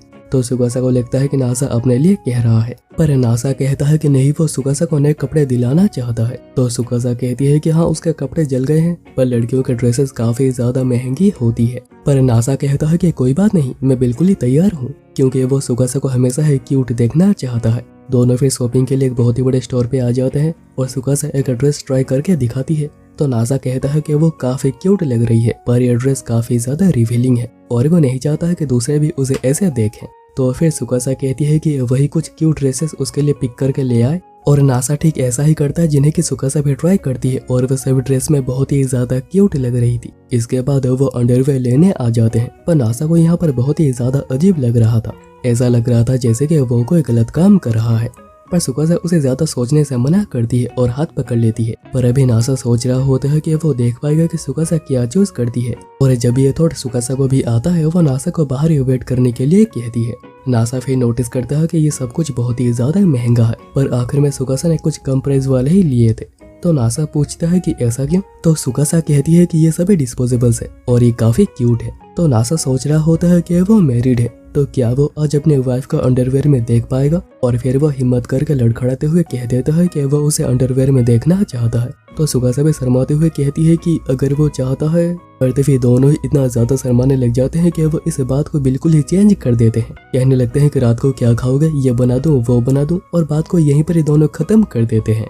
और अभी अगले सीन में हम देखते हैं कि कानामे ने उन्हें अपने डेट की चीजें दे दी है, जिन्हें कि वो यहाँ पर यूज कर सकते हैं। और अभी नासा इसके लिए बहुत ही ज्यादा शुक्रगुजार है, पर अभी कमरा इसकी वजह से बहुत ही ज्यादा पुराना भी लग रहा है। इसके बाद डिनर करते हुए नासा देखता है कि आज कुछ स्पेशल है जो कि नॉर्मली घर पे नहीं बनता है, और सुकासा ने राइस भी बिना कुकर के बनाई है, जिससे कि नासा तो बहुत ही ज्यादा अमेज हो गया था। वैसे उसे डिनर बहुत ही ज्यादा पसंद भी आता है। और डिनर के बारे में बहुत सारी बातें करने के बाद सुकासा कहती है कि वो नासा को सब कुछ बनाकर खिलाना चाहती है, जिससे कि नासा बड़ा खुश हुआ था। और फिर डिनर के बाद नासा टीवी ऑन करने की कोशिश करता है, पर कुछ आ ही नहीं रहा था। इतने में कानामे दोनों के लिए मस्कमेलन लेकर आई थी, और जाने से पहले कहती है कि दोनों यहाँ पर बिल्कुल मजे कर सकते हैं, क्योंकि यहाँ के आवाजें उनके कमरे तक नहीं जाएंगी। इसके बाद दोनों ही मस्कमेलन ट्राई करते हैं, जो कि बहुत ही टेस्टी था। नासा तभी उसे खिलाने के बाद भी करता है, जिससे कि सुकासा शर्मा जाती है, और नासा कह रहा होता है कि वो कितनी ज्यादा क्यूट है, और सुकासा ने भी उसे पहले खिलाया था, तो वो भी उसे खिलाना चाहता है। पर सुकासा को इसे शर्म आ रही थी, पर नासा कहता है कि यहाँ कोई नहीं है, और वह अपने वाइफ के साथ सारी शर्मनाक चीजें करना चाहता है। और फिर सुकासा उसके हाथों से खा भी लेती है। और अभी नेक्स्ट डे नासा को फॉर्मर लैंडलॉर्ड का कॉल आता है, ये पूछने के लिए कि वो एक नया घर बना रहे हैं, तो क्या नासा वहाँ पर रहना चाहेगा।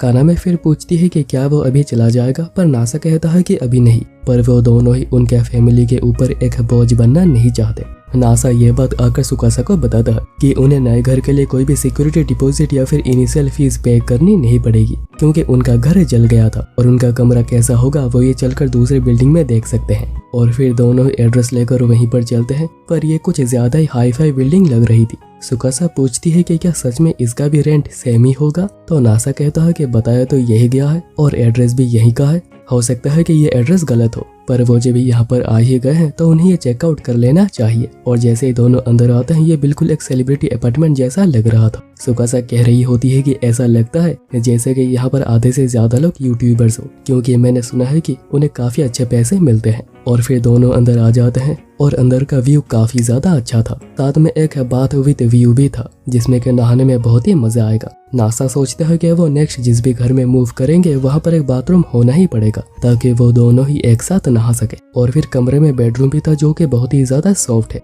नासा पूछता है कि क्या वो नए घर में एक ही बेड पर उसके साथ ही सोना चाहेगी, तो सुकासा कहती है कि हाँ वो भी सोना चाहती है। और अभी शाम को जैसा कि उन लोगों ने सोचा था वो गलत अपार्टमेंट में आ गए थे, पर दोनों को काफी मजा आया। नासा कहता है कि वो बहुत ही मेहनत करेगा ताकि वो एक दिन बिल्कुल ऐसे ही एक अपार्टमेंट अफोर्ड कर सके। सुकासा कहती है कि अगर वो ऑनेस्टी के साथ कहे तो वो नासा के साथ कहीं पर भी खुश रहेगी। अगर उनके पास एक बहुत ही बड़ा घर हो तो उसे बहुत ही ज्यादा गर्व होगा, और अगर छोटा घर हो तो वो दोनों हमेशा एक दूसरे के आसपास ही होंगे। फर्क नहीं पड़ता है कि वो कहाँ पर रहते हैं, हर जगह पर कुछ न कुछ अच्छी चीजें और कुछ बुरी चीजें होती ही है, पर ये सब कुछ बिल्कुल भी मैटर नहीं करता जब तक कि वो दोनों एक साथ हैं। नासा जहाँ भी होगा जैसा भी होगा सुकासा भी वहीं पर होगी, क्योंकि वह उसे बिलोंग करती है। और अभी नेक्स्ट डे कानामे सुबह 5 बजे उठ जाती है, जो कि उसका रूटीन बन चुका है, क्योंकि उसे बाथ हाउस की क्लीनिंग करनी पड़ती है। और आज सुकासा भी सुबह सुबह उठकर इस तरफ आ गई थी और वो पूछती है कि कुछ हेल्प करूं, तो कानामे कहने लग जाती है कि तुम्हारे जैसे एक यंग लड़की को सुबह सुबह ये सब कुछ करना नहीं चाहिए। तो सुकासा कहती है कि वैसे तुम मुझसे भी 1 साल छोटी हो। और फिर सुकासा उसकी तारीफ भी करती है कि वो कितनी ज्यादा मेहनती है और वो सच में दिल से उसकी हेल्प करना चाहती है। पहले दोनों एक दूसरे को नाम से बुलाने का डिसाइड करते हैं और कानामे बताती है कि ये रोबोट जहाँ जहाँ पर साफ सफाई नहीं कर पाता है उन्हें वहीं पर ही करनी पड़ेगी, और ये रोबोट नासा ने मॉडिफाई कर दी है। और ये ऑटोमेटेड बकेट क्लीनर ये भी नासा ने बनवा कर दी है, क्योंकि उसका मानना है कि इनोवेशन लाइफ का पर्पस होना चाहिए। कानामे कहती है कि उन्हें वॉल्स और ड्रेन्स को क्लीन करना होगा, जो कि रोबोट कर नहीं पाता। और अभी थोड़े समय के बाद जब कानामे चेक करने आती है तो सुकासा ने बिल्कुल ही सब कुछ चमका दिया था, और वो कानामे की तारीफ करती है कि वो ये सब कुछ खुद रोज अकेले करती है और ये करना बिल्कुल भी आसान नहीं है। और कानामे समझ पा रही होती है कि आखिर नासा सुकासा को इतना लाइक क्यों करता है। वैसे वो अभी लकड़ियों का ही यूज करते हैं आग जलाने के लिए, जिससे कि पानी गर्म होता है, क्योंकि ये सस्ता पड़ता है। और नासा ने अपना दिमाग लगाकर इसे ऐसा बना दिया है जिससे कि ये काफी ज्यादा इफेक्टिव बन गया है और पानी बहुत समय तक गर्म भी रहता है। कहे तो नासा की वजह से ये बाथ हाउस अगेन रिकवर कर पाया है। और फिर कानामे भी सुकासा को शुक्रिया कहती है नासा के उस दिन जान बचाने के लिए। अगर नासा ना होता वो तो ये चीज बिल्कुल भी इमेजिन भी कर नहीं पा रही। सुकासा कहती है कि उसे भी नासा को बचाकर खुशी हुई थी, क्योंकि वही लड़का आगे चलकर उसका सबसे करीबी बन चुका है, जिससे कि वो पूरी दुनिया में सबसे ज्यादा प्यार करती है। कानामे इसके बाद स्कूल चलती है और अभी तक नासा उठ गया था और पूछता है कि तुम दोनों कब से इतने क्लोज हो गए हो। सुकासा कहती है कि ऐसा तो होना ही था, क्योंकि हम दोनों ही एक इंसान के बहुत ही ज्यादा केयर करते हैं। और ये सब आया देख रही होती है और सोच रही होती है कि उसके भी बिग सिस्टर की पोजीशन में जाने की हालत में आ चुकी है, उसे कुछ करना ही होगा। वहीं पर सुकासा पूछ रही होती है कि वो क्या खाना चाहेगा, तो नासा कहता है कि करी, पर उनके पास करी पाउडर और कुछ इंग्रेडिएंट्स भी नहीं थी। तो दोनों प्लान करते हैं कि शॉपिंग पर चलते हैं और इसी बहाने एक वॉक भी हो जाएगी। पर जाने से पहले कानामे की मॉम नासा से कहती है कि ओतो के पार्क से होकर जाना, क्योंकि इस वक्त वो जगह बिल्कुल ही खाली रहती है और वो दोनों वहाँ पर जो मर्जी चाहे वो सब कुछ कर सकते हैं। तो नासा कहने लग जाता है कि नहीं उसका ऐसा कोई भी प्लान नहीं है। पर कानामे की मॉम कहती है कि वो दोनों मैरिड हैं और कभी कभी चीजें स्पाइस अप करना जरूरी होता है। तो नासा कहता है कि उन्हें भी इसकी कोई भी जरूरत नहीं है। और अभी इसके बाद शॉपिंग से वापस आते हुए वो थोड़ी स्नैकिंग भी कर रहे होते हैं और नासा कह रहा होता है कि अगर वो एक हाई स्कूल कपल होते तो अभी उन्हें काफी डर होता है कि आखिर उसके पेरेंट्स उन्हें क्या कहेंगे, पर क्योंकि वो दोनों ही मैरिड है तो ऐसे कोई प्रॉब्लम है ही नहीं। तो सुकासा कहती है कि बात तो सही है, पार्क से होकर क्यों जा रहे हैं। तो नासा कहने लग जाता है कि ये तो बस एक इत्तेफाक है, उसके दिमाग में ऐसा कुछ भी नहीं चल रहा। तो सुकासा कहती है कि पता नहीं नासा आखिर उस जैसे क्यूट लड़की के साथ यहाँ पर क्या करना चाह रहा होगा। तो नासा कहता है कि वो उसे किस करने का प्लान कर रहा था और वो झूठ नहीं कह रहा। तो सुकासा उसे रोकती है क्योंकि उन्होंने जो ब्रेड खाई थी उसमें गार्लिक था, जिसकी वजह से मुंह से गार्लिक की स्मेल आ रही होगी। पर नासा कहता है कि उसे कोई फर्क नहीं पड़ता और वो दोनों मैरिड है और उसने भी वही ब्रेड खाई है। पर सुकासा कहती है कि उसे अच्छा नहीं लगेगा। पर अगर वो देखें ऐसा लग रहा है कि जैसे वर्ल्ड में बस अभी वही दोनों बचे हुए हैं। नासा सोच रहा था कि शायद उसे किस नहीं चाहिए और वह उसे पीछे से चलकर हक करता है और कुछ ज्यादा ही टाइटली करता है और वह फील कर रहा होता है कि सुकासा कितनी ज्यादा सॉफ्ट है। सुकासा कहती है कि अगर वह उसे ऐसे ही अचानक आकर पकड़ेगा तो वह डर जाएगी। नासा फिर पूछता है कि क्या सुकासा उसे शादी करने के बाद खुश है। सुकासा कहती है कि वो रोज नई नई चीजें सीख रही है, कुछ फनी, कुछ फ्रस्ट्रेटिंग और कुछ एक्साइटिंग। वो हर तरीके के फीलिंग्स को एक्सपीरियंस कर रही है और उसे इसके बहुत ही ज्यादा खुशी है। नासा तभी उसे सामने से हक करता है और कहता है कि वो बहुत ही वार्म है। तो सुकासा कहती है कि तुम्हारी वजह से, और मन ही मन कह रही होती है कि वो नासा की वजह से बहुत सारी चीजें पहली बार कर रही है और उसे बहुत ही ज्यादा मजा भी आ रहा है। और अभी अगले दिन चिटोसे सुकासा से मिलने आई हुई थी, पर वो देखकर बिल्कुल ही शॉक्ड होती है कि यहाँ पर जो घर था आखिर वो कहाँ पर गया। तो अरोरा बताती है कि अपार्टमेंट में आग लग गई थी। चिटोसे कहती है कि सुकासा तो ठीक होगी, पर उसे नासा का क्या हुआ। अरोरा बताती है कि ये सब कुछ तब हुआ था जब दोनों ही नारा में थे, मतलब कि दोनों ही सेफ है। और ये जानकर चिटोसे खुश हुई थी, पर कहती है कि उन्हें सुकासा को ढूंढना होगा कि आखिर वो कहाँ पर गई। इतने में सुकासा उसी तरफ से जा रही होती है और चिटोसे उसे देखकर पूछती है कि इस सब का मतलब क्या है। तो सुकासा कहती है कि डिटर्जेंट खत्म हो गया था तो बस वही लेने गई थी। तो चिटोसे कहती है कि वो शॉपिंग की नहीं घर की बात कर रही है। तो सुकासा बड़े ही कैजुअली कहती है कि हाँ वो जल गया है, बहुत ही शॉकिंग चीज है क्यों है ना। और वह जाने लगती है। चिटोसे भी पीछे पीछे आ रही थी और पूछती है कि वो अभी कहाँ पर रह रहे हैं। तो सुकासा को साइड में पार्क दिखती है और कहती है कि वो यहीं पर ही रहते हैं। रात को बहुत ही ज्यादा ठंड लगती है पर उन्हें यहीं पर ही रहना पड़ता है।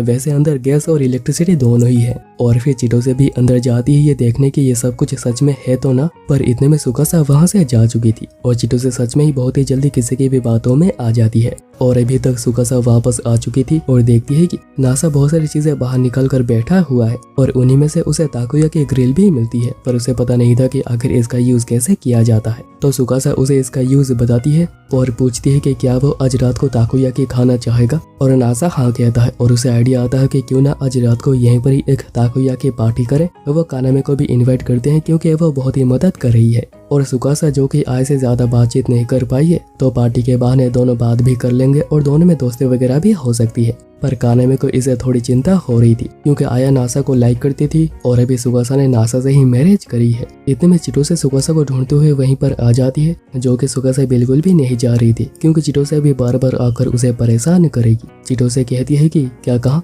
वैसे ये जगह कौन सी है। तो कानामे उसे अपना नाम और उसे इस बाथ हाउस के बारे में बताती है और ये भी कि वो दोनों यहीं पर ही रहते हैं। तो सुकासा अगेन झूठ कहने लग जाती है कि वो यहीं पर नीचे बोटल्स पे सर रखकर सोती है और चिटोसे सच में इसे भी बिलीव करने लग गई थी। पर फिर सुकासा बता देती है कि वो पीछे वाले घर पे रहते हैं। उसके साथ सार्लेट और अरोरा भी आए हुए थे जो कि पहली बार किसी बाथ हाउस में आए हैं और बहुत ही ज्यादा एक्साइटेड हैं इसका यूज करने के लिए। पर चिटोसे कहती है कि वो यहाँ पर नहाने नहीं आए, पर कानामे कहती है कि उन्हें नहाकर रिलैक्स करना चाहिए ताकि वह बिल्कुल ही ठंडे दिमाग से डिस्कशंस वगैरह कर पाए।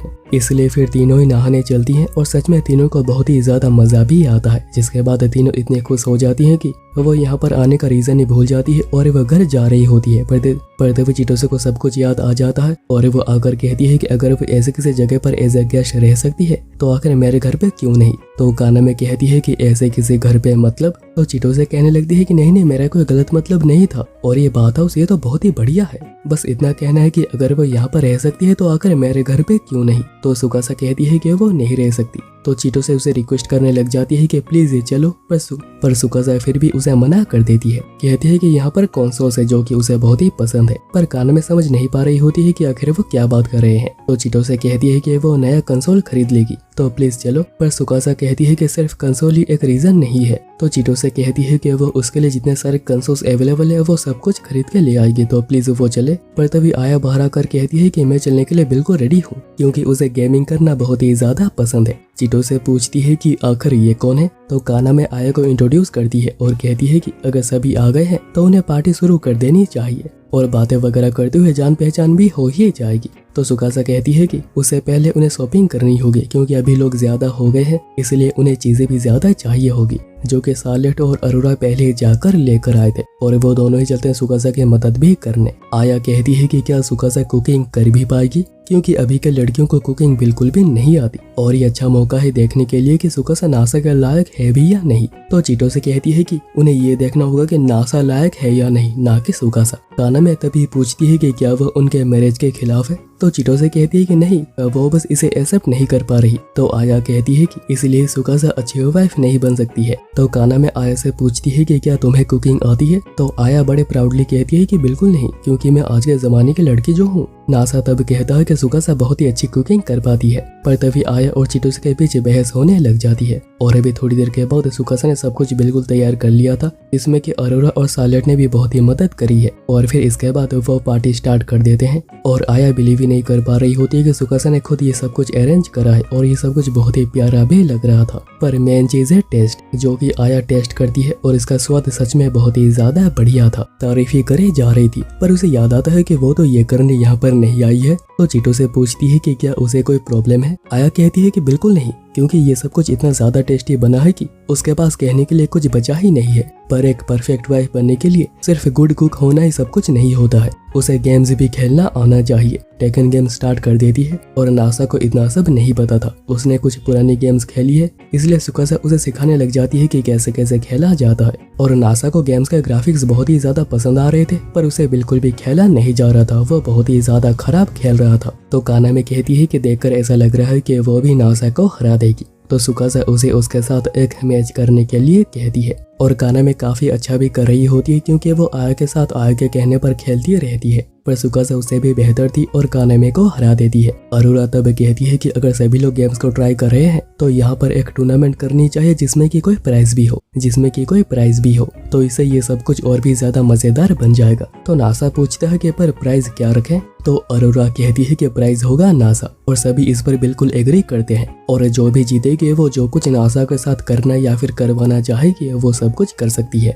और सभी इसे बहुत ही ज्यादा खुश भी हो गई थी। पर काना में पूछती है कि कराने की लिमिट क्या है। तो अरोरा कहती है कि वो सब कुछ जो कि फिजिकली पॉसिबल हो, और पता नहीं कि चीटो से आकर खुश क्यों हो गई है। और आया का तो खुश होना ही था, क्योंकि वो तो नासा को लाइक करती है और सुकासा उन्हें हराकर नासा को प्रोटेक्ट करना चाह रही थी। तभी काना में कहती है कि वो पहले ही हार मान रही है, क्योंकि वो पहले ही सुकासा से हार गई है और ऊपर से आया भी है, जिससे कि वो ऑलमोस्ट हार ही जाएगा। तो वो इसलिए पार्टिसिपेट करना नहीं चाहती, इसलिए अभी ये मैच तीनों के बीच ही होगा। और चीटो से कहती है कि सुकासा के जाने के बाद उसने गेम्स में बहुत ही ज्यादा ट्रेनिंग करी है और वो पहले से बहुत ही ज्यादा बेहतर भी हुई है। और आया तो गेम्स वगैरह खेलना और रिव्यू करती रहती है, मतलब कि मैच बहुत ही ज्यादा टक्कर का होगा। और बाकी चारों जूस पीते हुए इस मैच का मजा ले रहे थे। चीटो से कहती है कि अगर वो जीत जाती है तो वो नासा को आस पड़ोस में नंगा करके उल्टा घुमाएगी, जिससे कि सुकासा का उसमें कोई भी इंटरेस्ट नहीं रहेगा और वह उसे छोड़ देगी। पर वह नंगा होने के बाद से खुद ही शर्माने लग जाती है। और अभी पहला मैच होता है आया और चिटोसे के बीच में,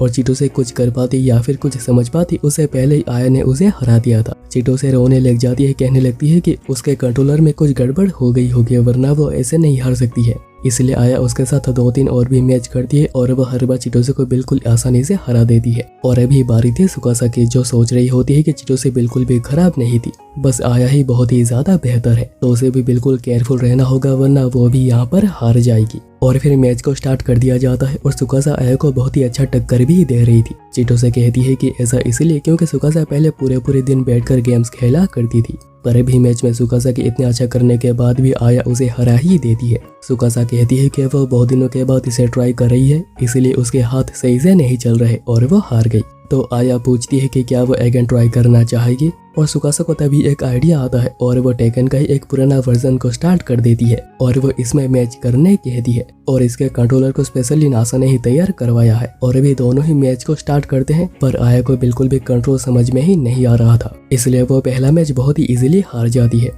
सुकासा पूछती है कि क्या वो अगेन ट्राई करना चाहेगी, और दोनों ही बहुत समय तक गेम्स खेलने लग जाते हैं और दोनों ही प्राइज के बारे में बिल्कुल ही भूल गए थे। पर अभी धीरे धीरे करके आया भी बेहतर होती जा रही थी, पर सुकासा भी हार मानने को बिल्कुल तैयार नहीं थी। दोनों बिल्कुल ही अपनी जी जान लगा देते हैं और एंड में ये मैच डबल नॉकआउट होकर ड्रॉ ही हो जाता है। पर दोनों को इस मैच में काफी ज्यादा मजा आया था और ऐसा लग रहा था जैसे कि दोनों की दोस्ती यहीं से स्टार्ट हो जाएगी। इसके बाद वो सभी मिलकर ताकुया की पार्टी करते हैं जिसमें कि सभी को बहुत ही ज्यादा मजा आ रहा होता है और अरोरा पूछती है कि क्या चिटोसे अब भी इस क्यूट कपल को तोड़ना चाहती है। तो चिटोसे कहती है कि जब तक सुकासा को कोई भी प्रॉब्लम नहीं होती है तो उसे भी इसे कोई प्रॉब्लम नहीं है। और फिर थोड़ी देर के बाद पार्टी खत्म हो चुकी थी और अभी सुकासा और नासा दोनों मिलकर साफ सफाई कर रहे थे और बातें कर रहे थे कि वो अगेन ऐसी पार्टी करेंगे क्योंकि इसमें काफी ज्यादा मजा आया। नासा तभी पूछता है कि अगर सुकासा जीत जाती तो वो क्या करवाती उससे। तो सुकासा उसे किस करती है और कहती है कि वो यही करती। तो नासा कहता है कि वो ये कभी भी जब मर्जी तब कर सकती है।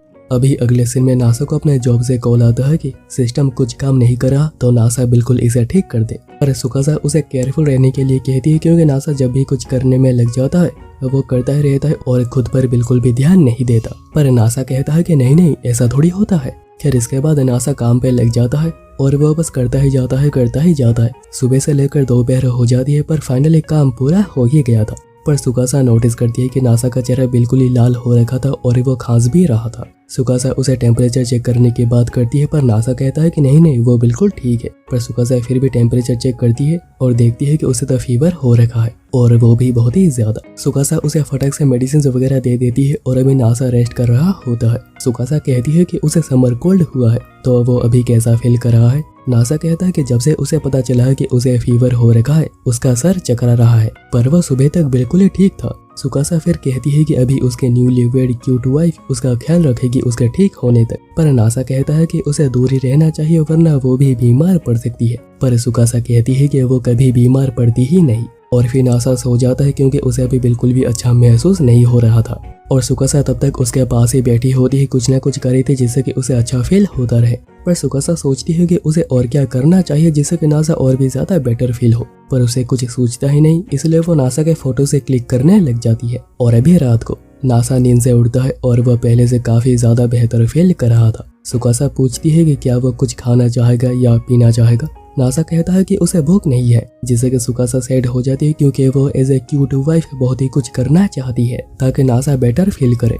तो नासा उसे कुछ कपड़े ले आने के लिए कहता है क्योंकि ये कपड़े बिल्कुल पसीने से भीग गए हैं।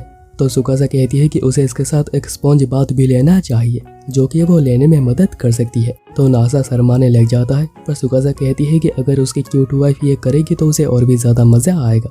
और नासा का मना करने के बाद भी सुकासा उसे ये करने के लिए कहती है और नासा एंड में मान ही जाता है पर उसे काफी ज्यादा शर्म आ रही थी। पर जब सुकासा उसे पोंछ देती है उसे काफी ज्यादा मजा आता है। सुकासा कहती है कि अभी नीचे का हिस्सा बाकी है पर नासा मना कर रहा था, कह रहा होता है कि नहीं वो मैं खुद ही कर लूंगा। पर सुकासा कहती है कि एज ए वाइफ वो उसकी हेल्प करना चाहती है। तो नासा उसे समझाता है कि अगर सुकासा उसके जगह पर होती तो वो भी शर्मा जाती। और जब ये चीज सुकासा इमेजिन करती है तो वो भी शर्माने लगी थी पर वो ये भी कहती है कि अगर नासा होता जो कि उसे पूछ देता तो उसे कोई भी प्रॉब्लम नहीं है। और अभी दोनों ही इसे बहुत ही ज्यादा ऑकवर्ड हो गए थे और इस टॉपिक को ही चेंज कर देते हैं। इसके बाद सुकासा उसे खिला भी रही थी और नासा को भी मजे भी आने लगे थे। और फिर नासा उसे बीमार पड़ने के लिए सॉरी भी कहता है क्योंकि सुकासा को इसे बहुत ही ज्यादा परेशानी हुई। पर सुकासा कहती है कि उसे कोई परेशानी नहीं हुई क्योंकि उसे चिंता ही नहीं हो रही थी क्योंकि उसे पता था कि यह कोई नॉर्मल कोल्ड है जो कि रेस्ट लेने से बिल्कुल ही ठीक हो जाएगा।